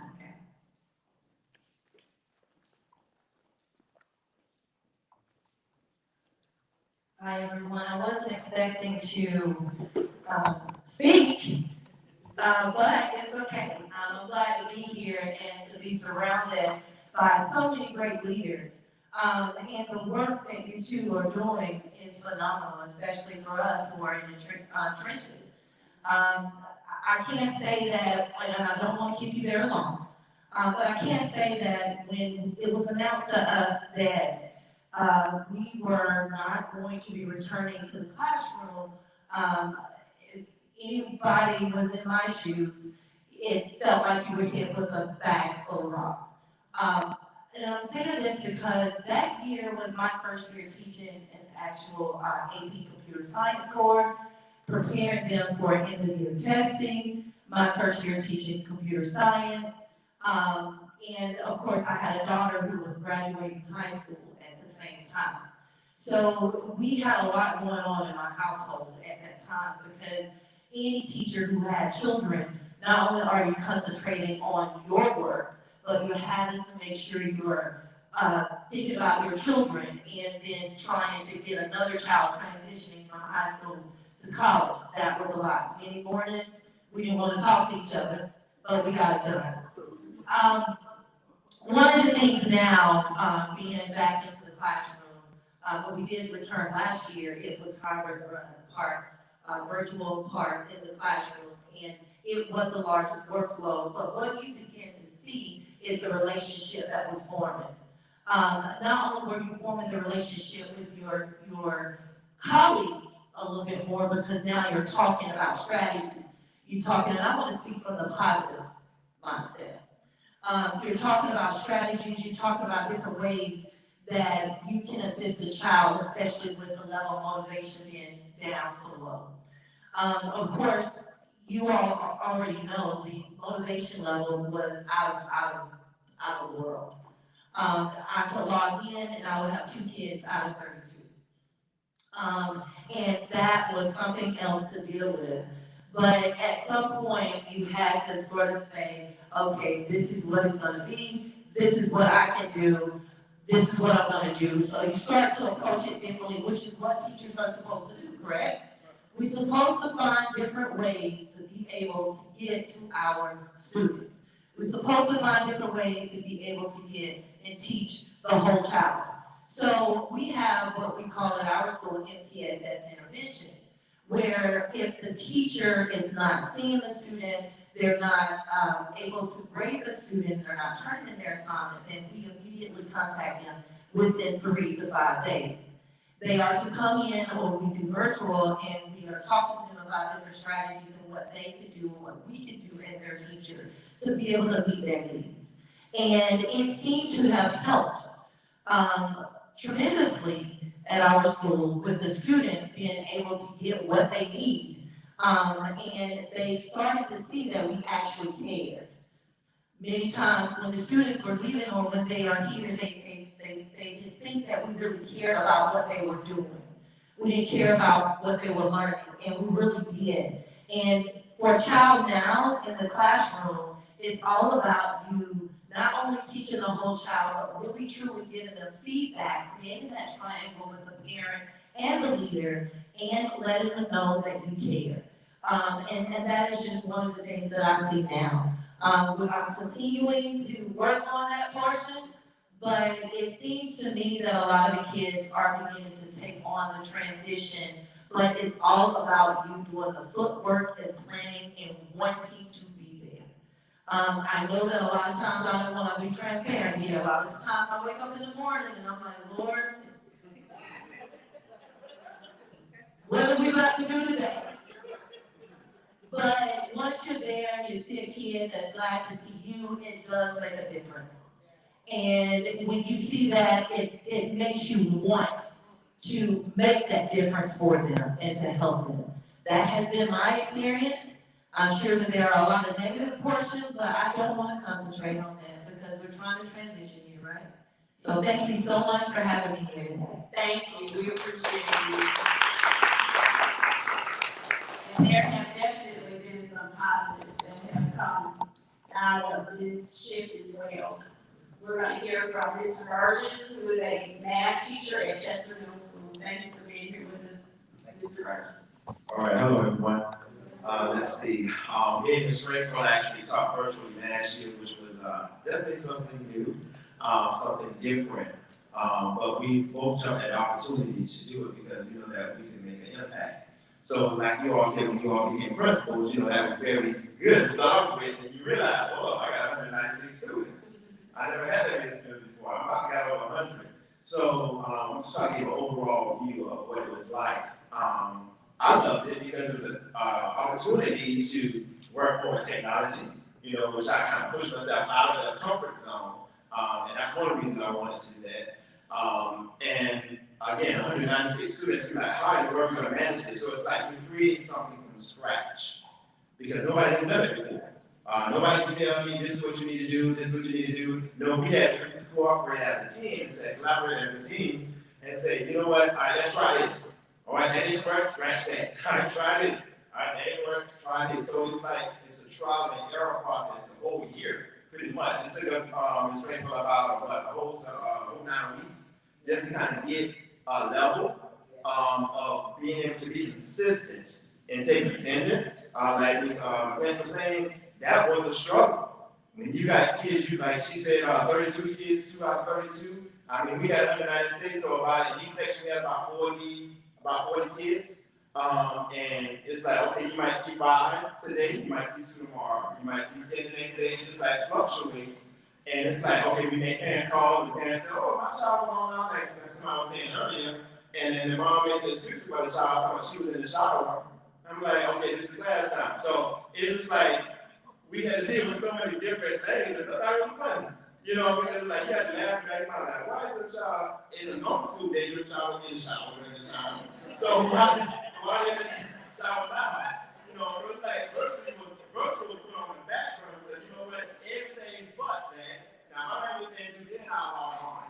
We had an actual situation where one boy said, I think this is your class, Mr. Straight Fellow. He said, I don't have time for that.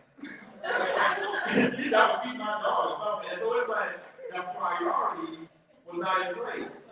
You know, it's like education was like, oh, we on vacation. I had a student the first time we went during March.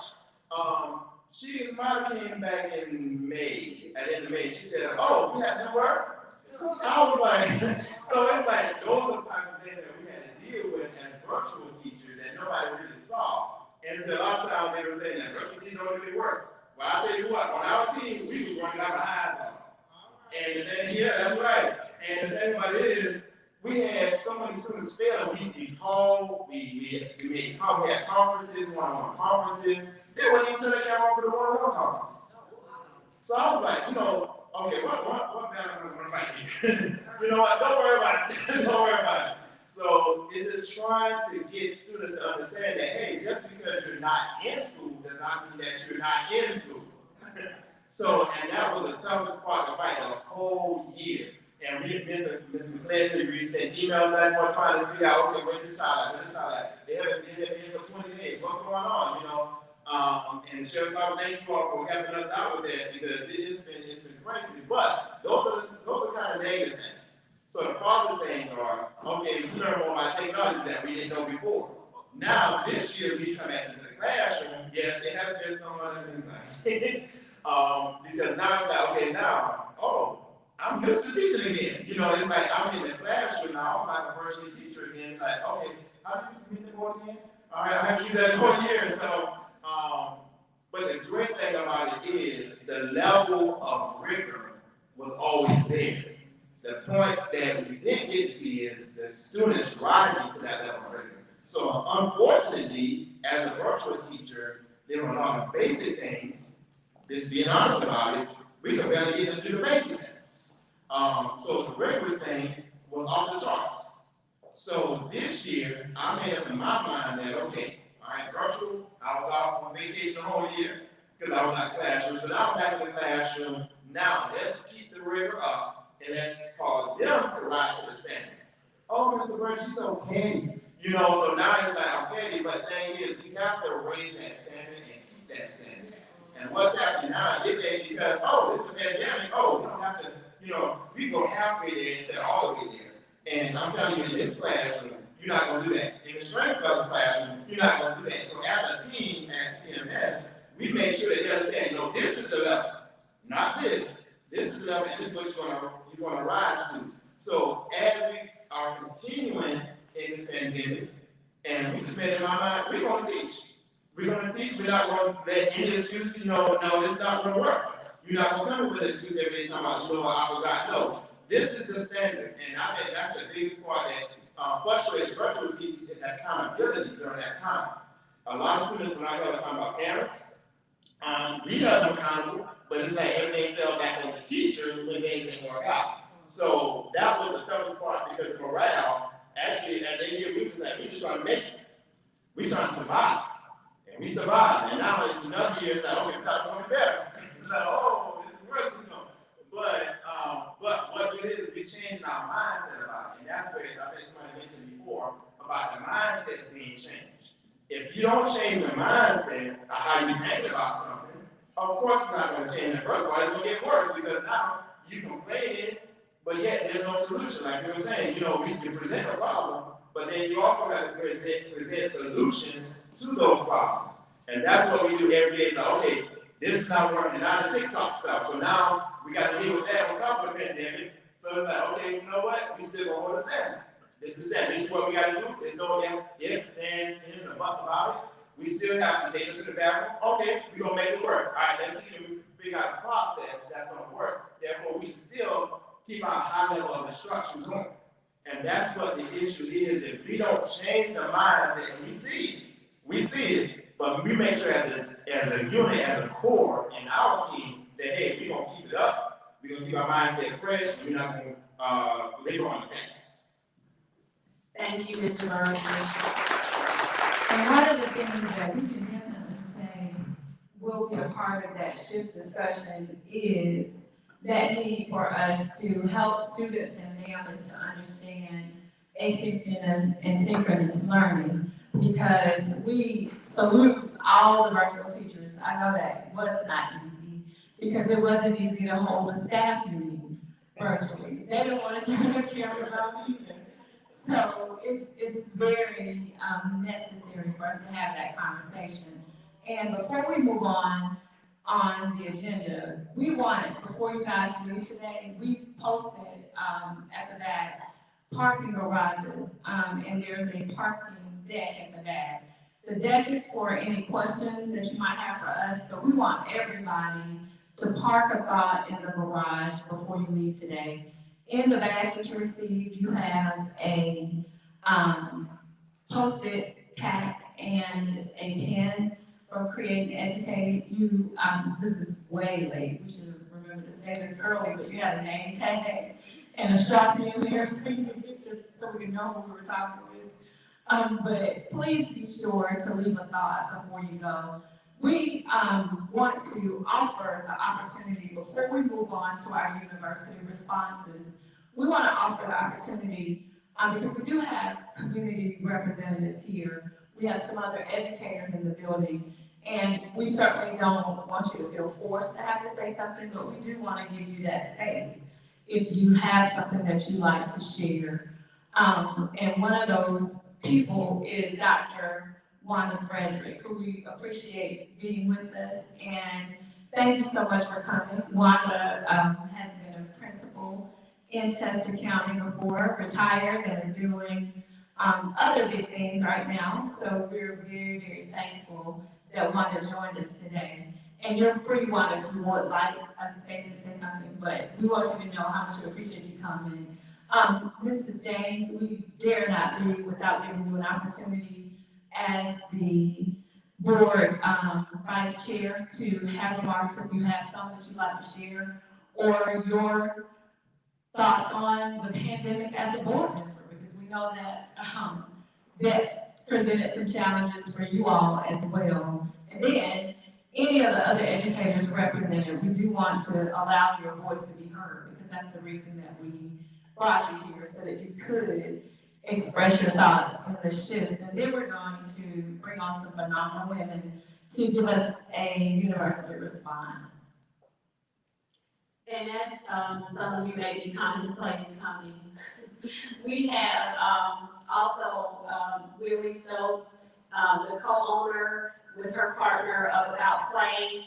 These are other resources that parents have access to in the community. They work with students or children who are developmentally delayed. So a lot of times when we're trying to ease things for parents and make their lives better, it's important to know about resources that exist that could help the home life for our parents. A lot of them struggle with knowing where to turn for certain resources. So we're thankful that they're also one of our community sponsors. And also, Ms. McNeil from Shift Magazine is here. Thank you for being here. And Mr. Mike King from the State Department is here. He's also my cousin. Thank you for what you do in education, Mike. And Ms. Boyd. Tammy Moy Johnson is here. Would you like to have some remarks? Tammy is an educator in Richland County. And we are offering the opportunity if you want to share. Please feel free. And right after that, we'll hear from our university representatives from USC, and then Dr. Nolan is going to close us out. Ms. James, did you want to share? Okay. After Ms.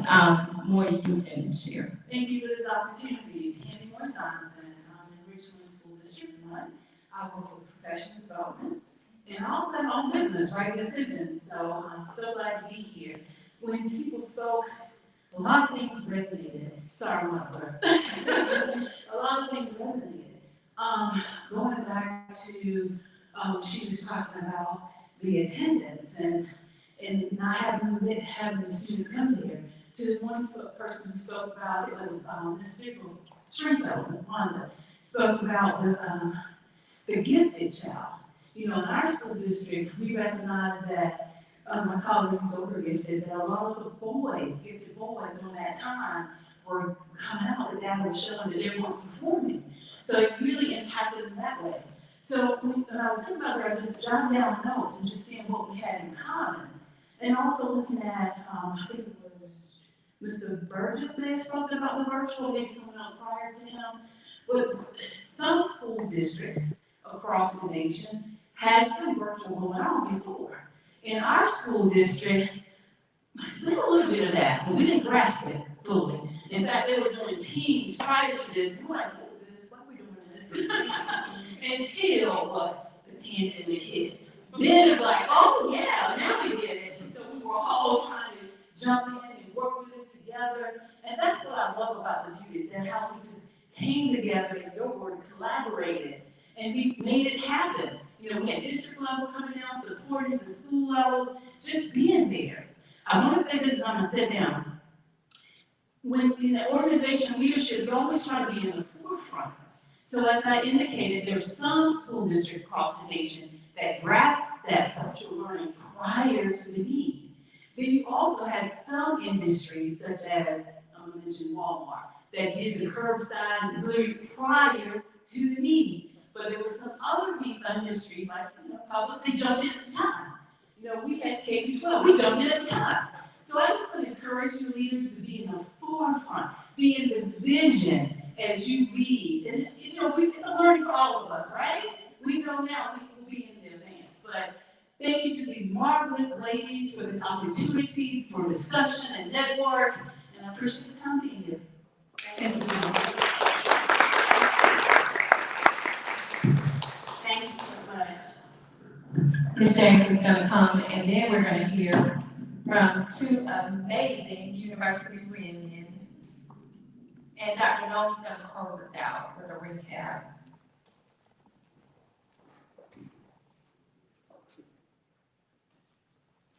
Good afternoon, everyone. It is truly a delight to be here and be a part of this marvelous collaboration with two young ladies. I know you from way, way back. And I too am a graduate of Chester Senior High School, class of 1970. I'm going to date myself. That's okay, because it's all been good. Truly, as a board member, we've had a rough time from trying to be sure that we're doing everything possible to keep our staff and our students especially safe in the classrooms. And we are proactive.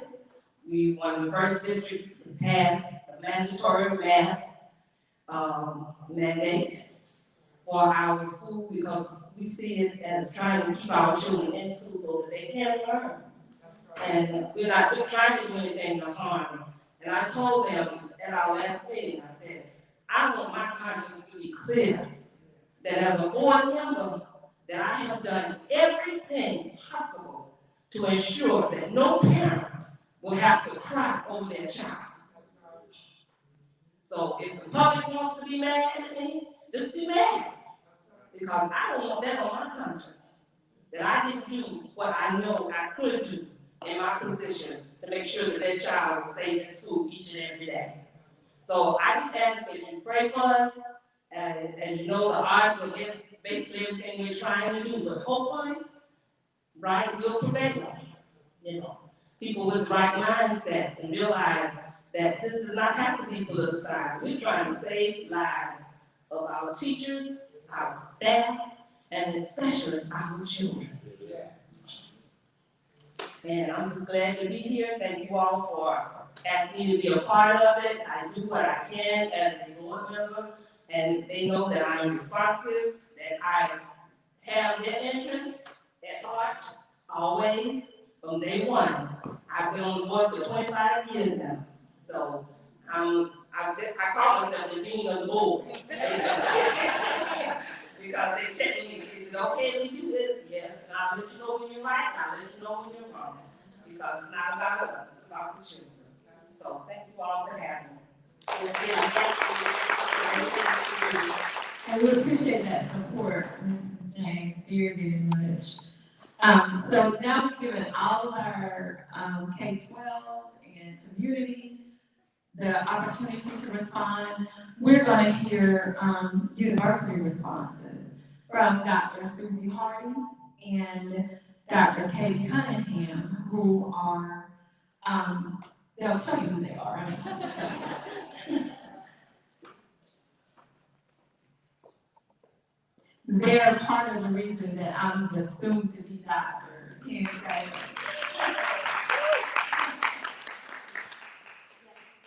I'm Susie Hardy. I'm in charge of the program at the University of South Carolina for educational leadership for the master's program and EDS. And then I also have doctoral students like Tammy, who were so excited. I was like, but they keep saying your name. I'm like, it's going to be Dr. real soon. She's working so hard. In addition to the pandemic leading, doing the collaborative, I mean, what more? So I'm so proud. I'm going to have my wonderful colleague go first, and then I'll wrap up. Does that sound good? That sounds great. Hi everyone, it's so nice to be with you today. It was really wonderful to hear about the experiences and the expertise, and from the university program perspective, I think there was a real opportunity. So our program, our master's program, that I'll talk about, I'll reference in this conversation, was online already. So that modality didn't have to shift necessarily. However, as we've alluded to before, this is a human endeavor, right? And so the people that were coming to class, albeit virtual, came after a day of teaching, a day of leading, a day of being in this world. So there was an opportunity for us, and there were some choices that I think all leadership preparation programs can consider. And those choices would be coming to our work with humility. Right, we don't know all the answers. Can we do some research and write about it? But we have to talk to people and be humble to say, we don't know all the answers, and so we need help in knowing that, so that we are learners as well. We're learning from people. Having the choice to be collaborative, right? That word came up time and time again. That's more than being in the same room. Like, what are the actions that we're doing, right? And there are people in this room. We've got great models that show that collaboration. So there's some things that I think we've been able to do to help with that. You know, and as I'm hearing people thinking, I was reflecting on my own work and how I'm thinking about leadership preparation. When we're preparing leaders, I was wondering, this is the first draft. I'm not sure of you. So it's less about having the solution, right? Because when the pandemic came, as somebody had mentioned, we didn't know that was going to happen. But it's more about, are there habits of mind that we can help leaders develop of how to approach a problem, right? Looking at the whys, looking at root causes, trying some things out. You talked about testing, figuring, let's try this. Okay, that didn't work. It didn't work. Let's try something again. Having that mindset, and if we're able to develop those habits of mind so that no matter what the problem is that comes at us, we have the tools and are equipped to do that. And so I think as a program, we have opportunities to figure out how to embed some of those things. And so when leaders are, at practicing educational professionals that are shepherding people through problems, that there's something that they can lean on, even if crises are coming through. Going back to that, I can sit here and talk all day with you about this and learn with you about this, but I will, maybe this is our opportunity, we can do that, though. We hand it over to Susie, but thank you. So the part that I wanted to hit on my colleague, because we were talking when we were driving, I was like, what are you going to share? So that's why I was having her go first, so I know what she's going to share.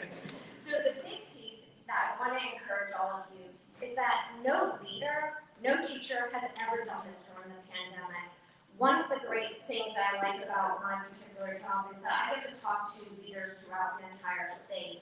And part is I can ask them to be on our advisory board, but then another part is I genuinely want to learn so we can make a bigger difference. And one of the leaders that I highly respect, he said, have grace, because none of us have ever done this before. So if you fail, and this was a superintendent of Lexington 1, he said, if you fail, guess what? Go in tomorrow, don't do the same thing. And that's something that we should do as leaders, learn from it, but also give each other grace. And I was thinking of the many hats all of us wear, whether it's a parent, my heart went out to you. I have an only child who, she was texting, she's going to her therapy, and like, Mommy, where are you? And I'm like, I'm at the conference, can I tell you that? And then the board member, I mean, that's something, it is the most contentious time right now in education. We need to work together. And that's one thing that, even though I'm at the University of South Carolina, it's for the entire state. We collaborate with Clemson, which people are like, oh, I'm like, no, we are here for the children. We are here for the educators. We are here to make South Carolina a better state. And I also want to add, I'm not at the University of South Carolina that has a seminary school, but I do want to say, you both have the 5 talents and you've multiplied.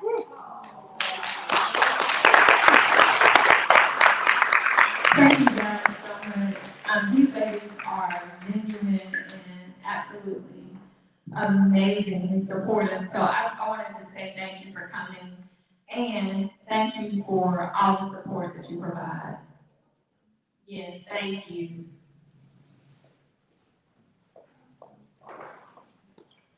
Gil, are you ready to give us your perspective from the university, your recap, and give us a call to action?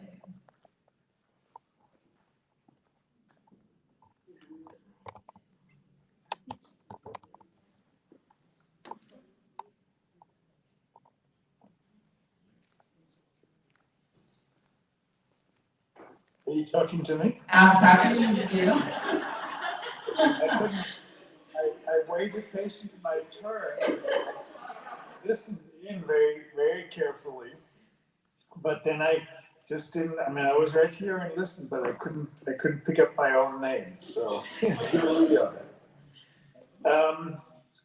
So, thank you so much. I mean, there's so much to say, so little time, and really this is an event that is for all of you who are there. By the way, it would be wonderful if I could see all of you who are there, because I don't know whether they're, you know, for all I know, there's one person plus, 30 speakers, but I think there's a big room there. So, and that's one of the downsides of this whole time is that we can't spend as much time together, and it's so great that you actually have the courage to bring everyone together even during the pandemic and to, go against everyone's concerns and just say, let's do it, let's be cautious. So I would love to be with you. And I was able to hear most everything that everyone said. Sometimes you came in and out. Is the quality of what I say really kind of okay? Can you hear me well? Yes, we can hear you very well. Yeah, so it's good? Okay, perfect. Thank you. Just want to be sure because it's so frustrating when you have to listen to someone and you only hear every third word and even that's garbled. So Tammy Taylor and Shikari Houston, you know what I think of you. I mean, it's just amazing. You're kind of making us all rethink what's going on. And you do this from the perspective of being right there on the practice ground, and at the same time you help us step back and say, well, what are we learning as we go along? So I really feel extremely privileged to be invited in. I do a lot of work within the academia, but with students and with research, but really my work has shifted even for the last 20 years into a kind of translational world. And translational in medicine, I'm affiliated also with the medical school, means like from science and research to bedside. But for us in education, it really means from applied research to the community, and the community, especially kind of the school as a center of learning. And then for me, very importantly, back to academia. So we want to really then do evaluations, understand what's going on, collect data, understand the data, and then bring that back into the field. So I have felt really blessed to have been able to do this for so long. And really before it was fashionable, because now practitioner researcher collaborations are really in, and a lot of federal foundations, want this very much.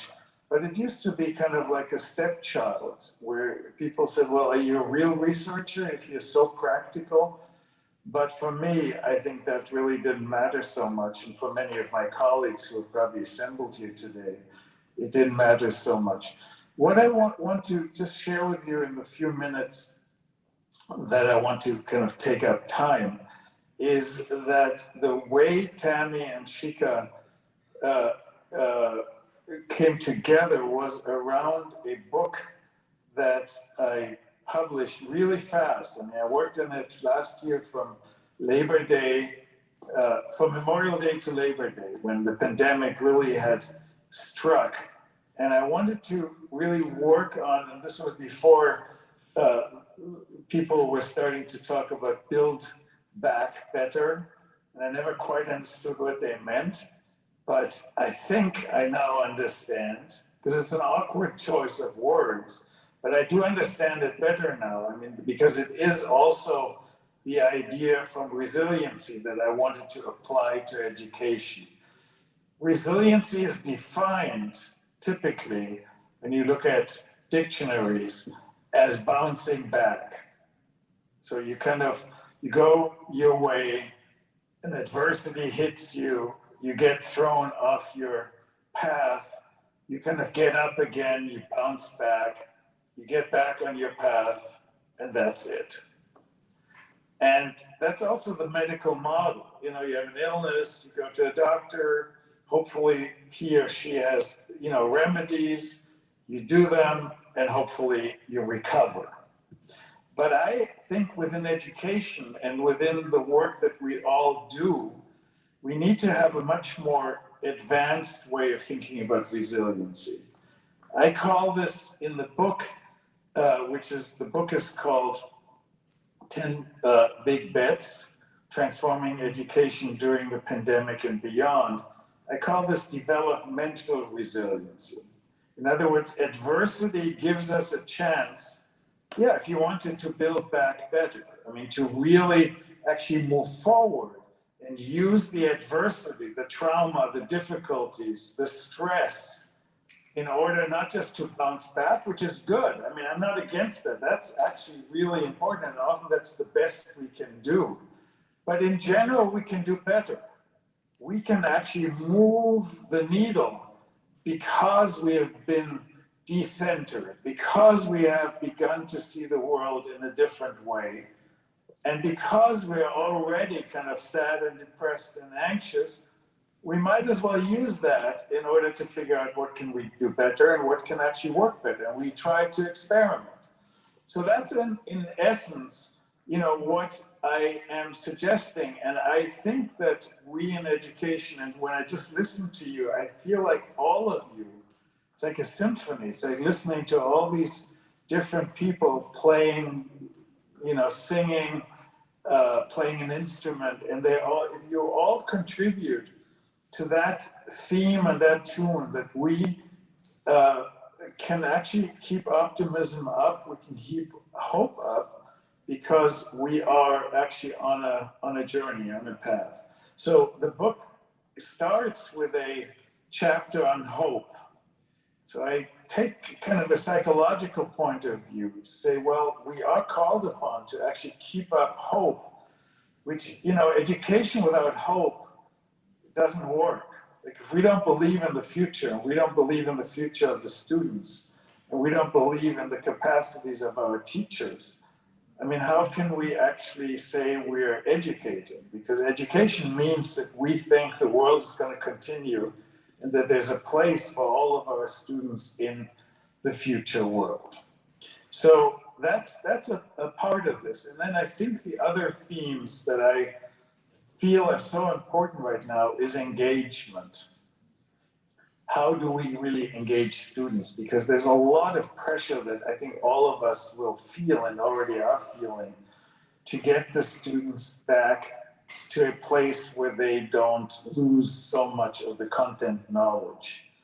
But I don't think it's going to work very easily if we just push them to kind of do more, do it faster in order to perform better on standardized tests. I'm not opposed to standardized tests if they use the right way, not to shame, not to put undue pressure on everyone, but to kind of measure how are we doing and how can we do things better. So there's no problem there, but there is a problem if all our resources go into like saying, okay, the kids have now lost 10% of what they had learned the year before, and we are really in trouble because look at China, look at this, look at that. I don't think that would mean we're building a new system that really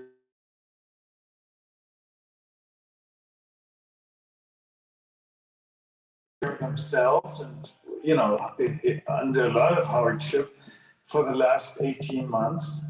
They're not going to come to school and say suddenly, oh yeah, sure, I'll do anything you want and I'll do it just the way you want it. No, they're saying, hey, I had to do it myself. I had to survive myself.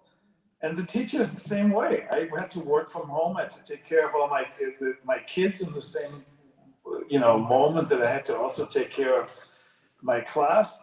I mean, I had to really be creative, spontaneous,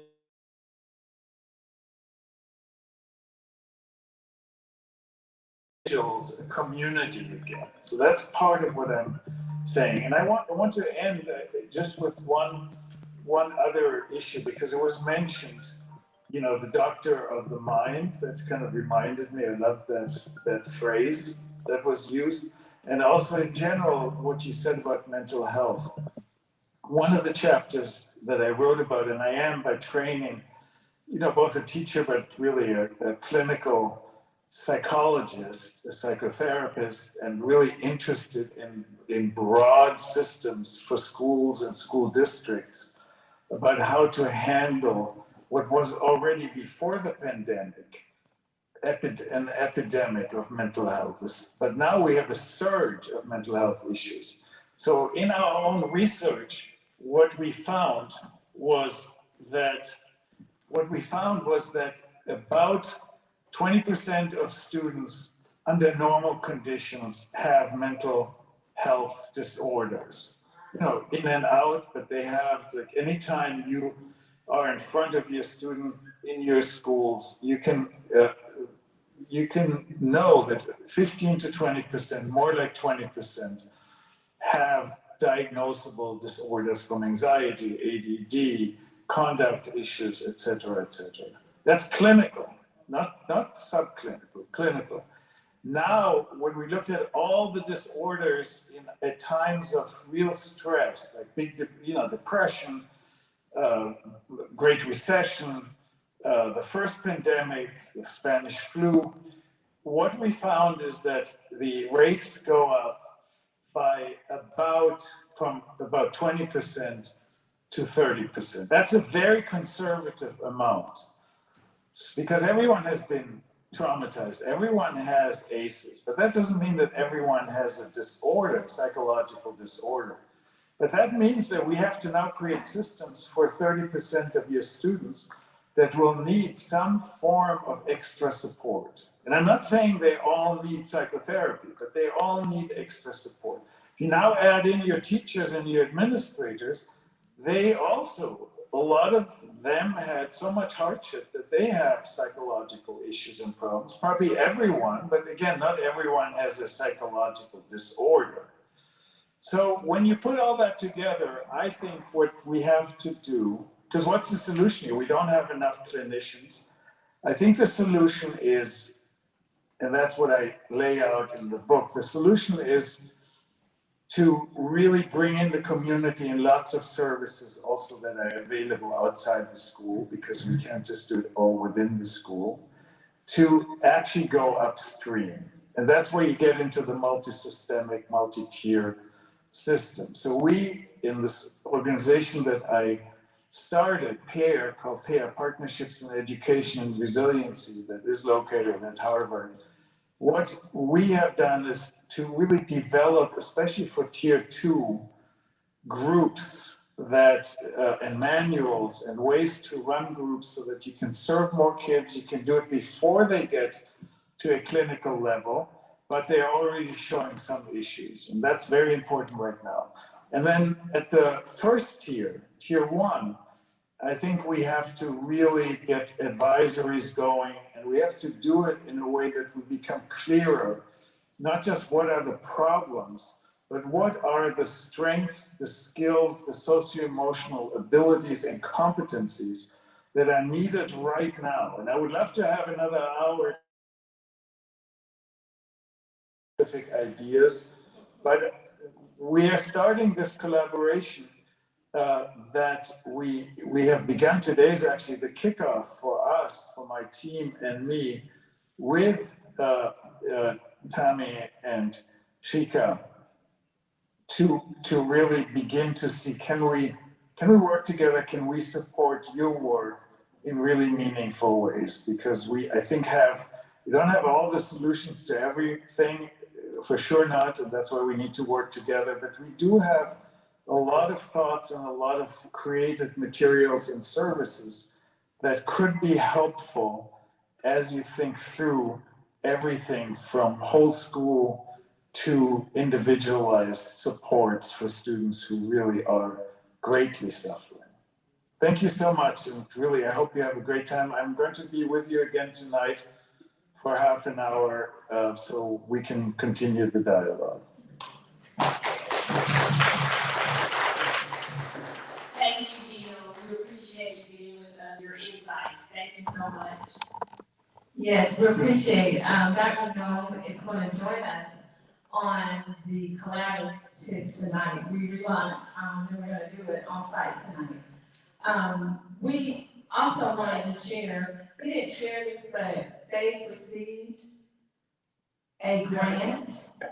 I wish you a great continuation of the conference. Thank you so much for having me. Thank you. I appreciate you. They received a grant, and so they are offering those manuscripts for free.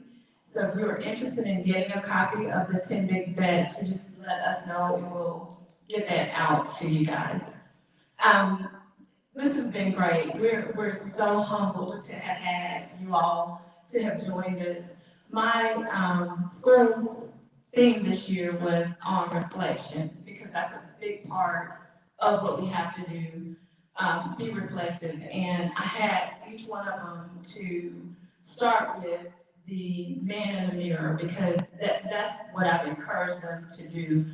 Principal Kafele on Saturday mornings always opens with the mirror, because that's the reflection of the person looking back at you, is who you have the control over to institute the changes that you want to see.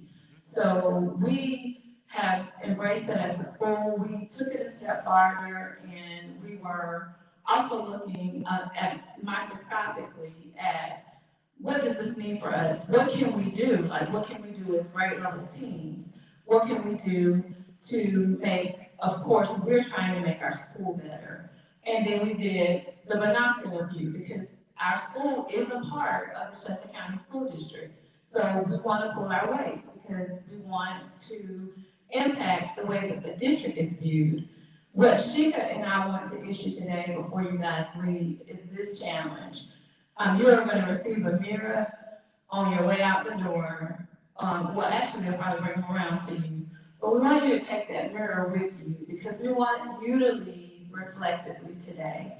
We want you to start thinking and asking yourself what can be done. And look at that person and encourage the person that you see to be willing to do your part in what has to be done to change our educational system as we know it currently. Thank you, Tammy. And if it had not been for the pandemic, we wouldn't have met all of the great people that were able to join us today through our professional learning network. So we are thankful for that and thankful that all of them were able to contribute. But what I would just like to end with is just kind of bring everything full circle. Coach Carlo started off with, we can't do everything, and we can't. We've heard that multiple times. We definitely need relationships that are in place with students and staff and leaders. We also need to make sure that the social and emotional needs are met for the students and the staff members and the leaders. We have to make sure that students are engaged, and we have to make sure our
children can opt out of classes by taking other exams. They can start doing more engaging things, but we have to offer those things and we have to make sure that they're available to them.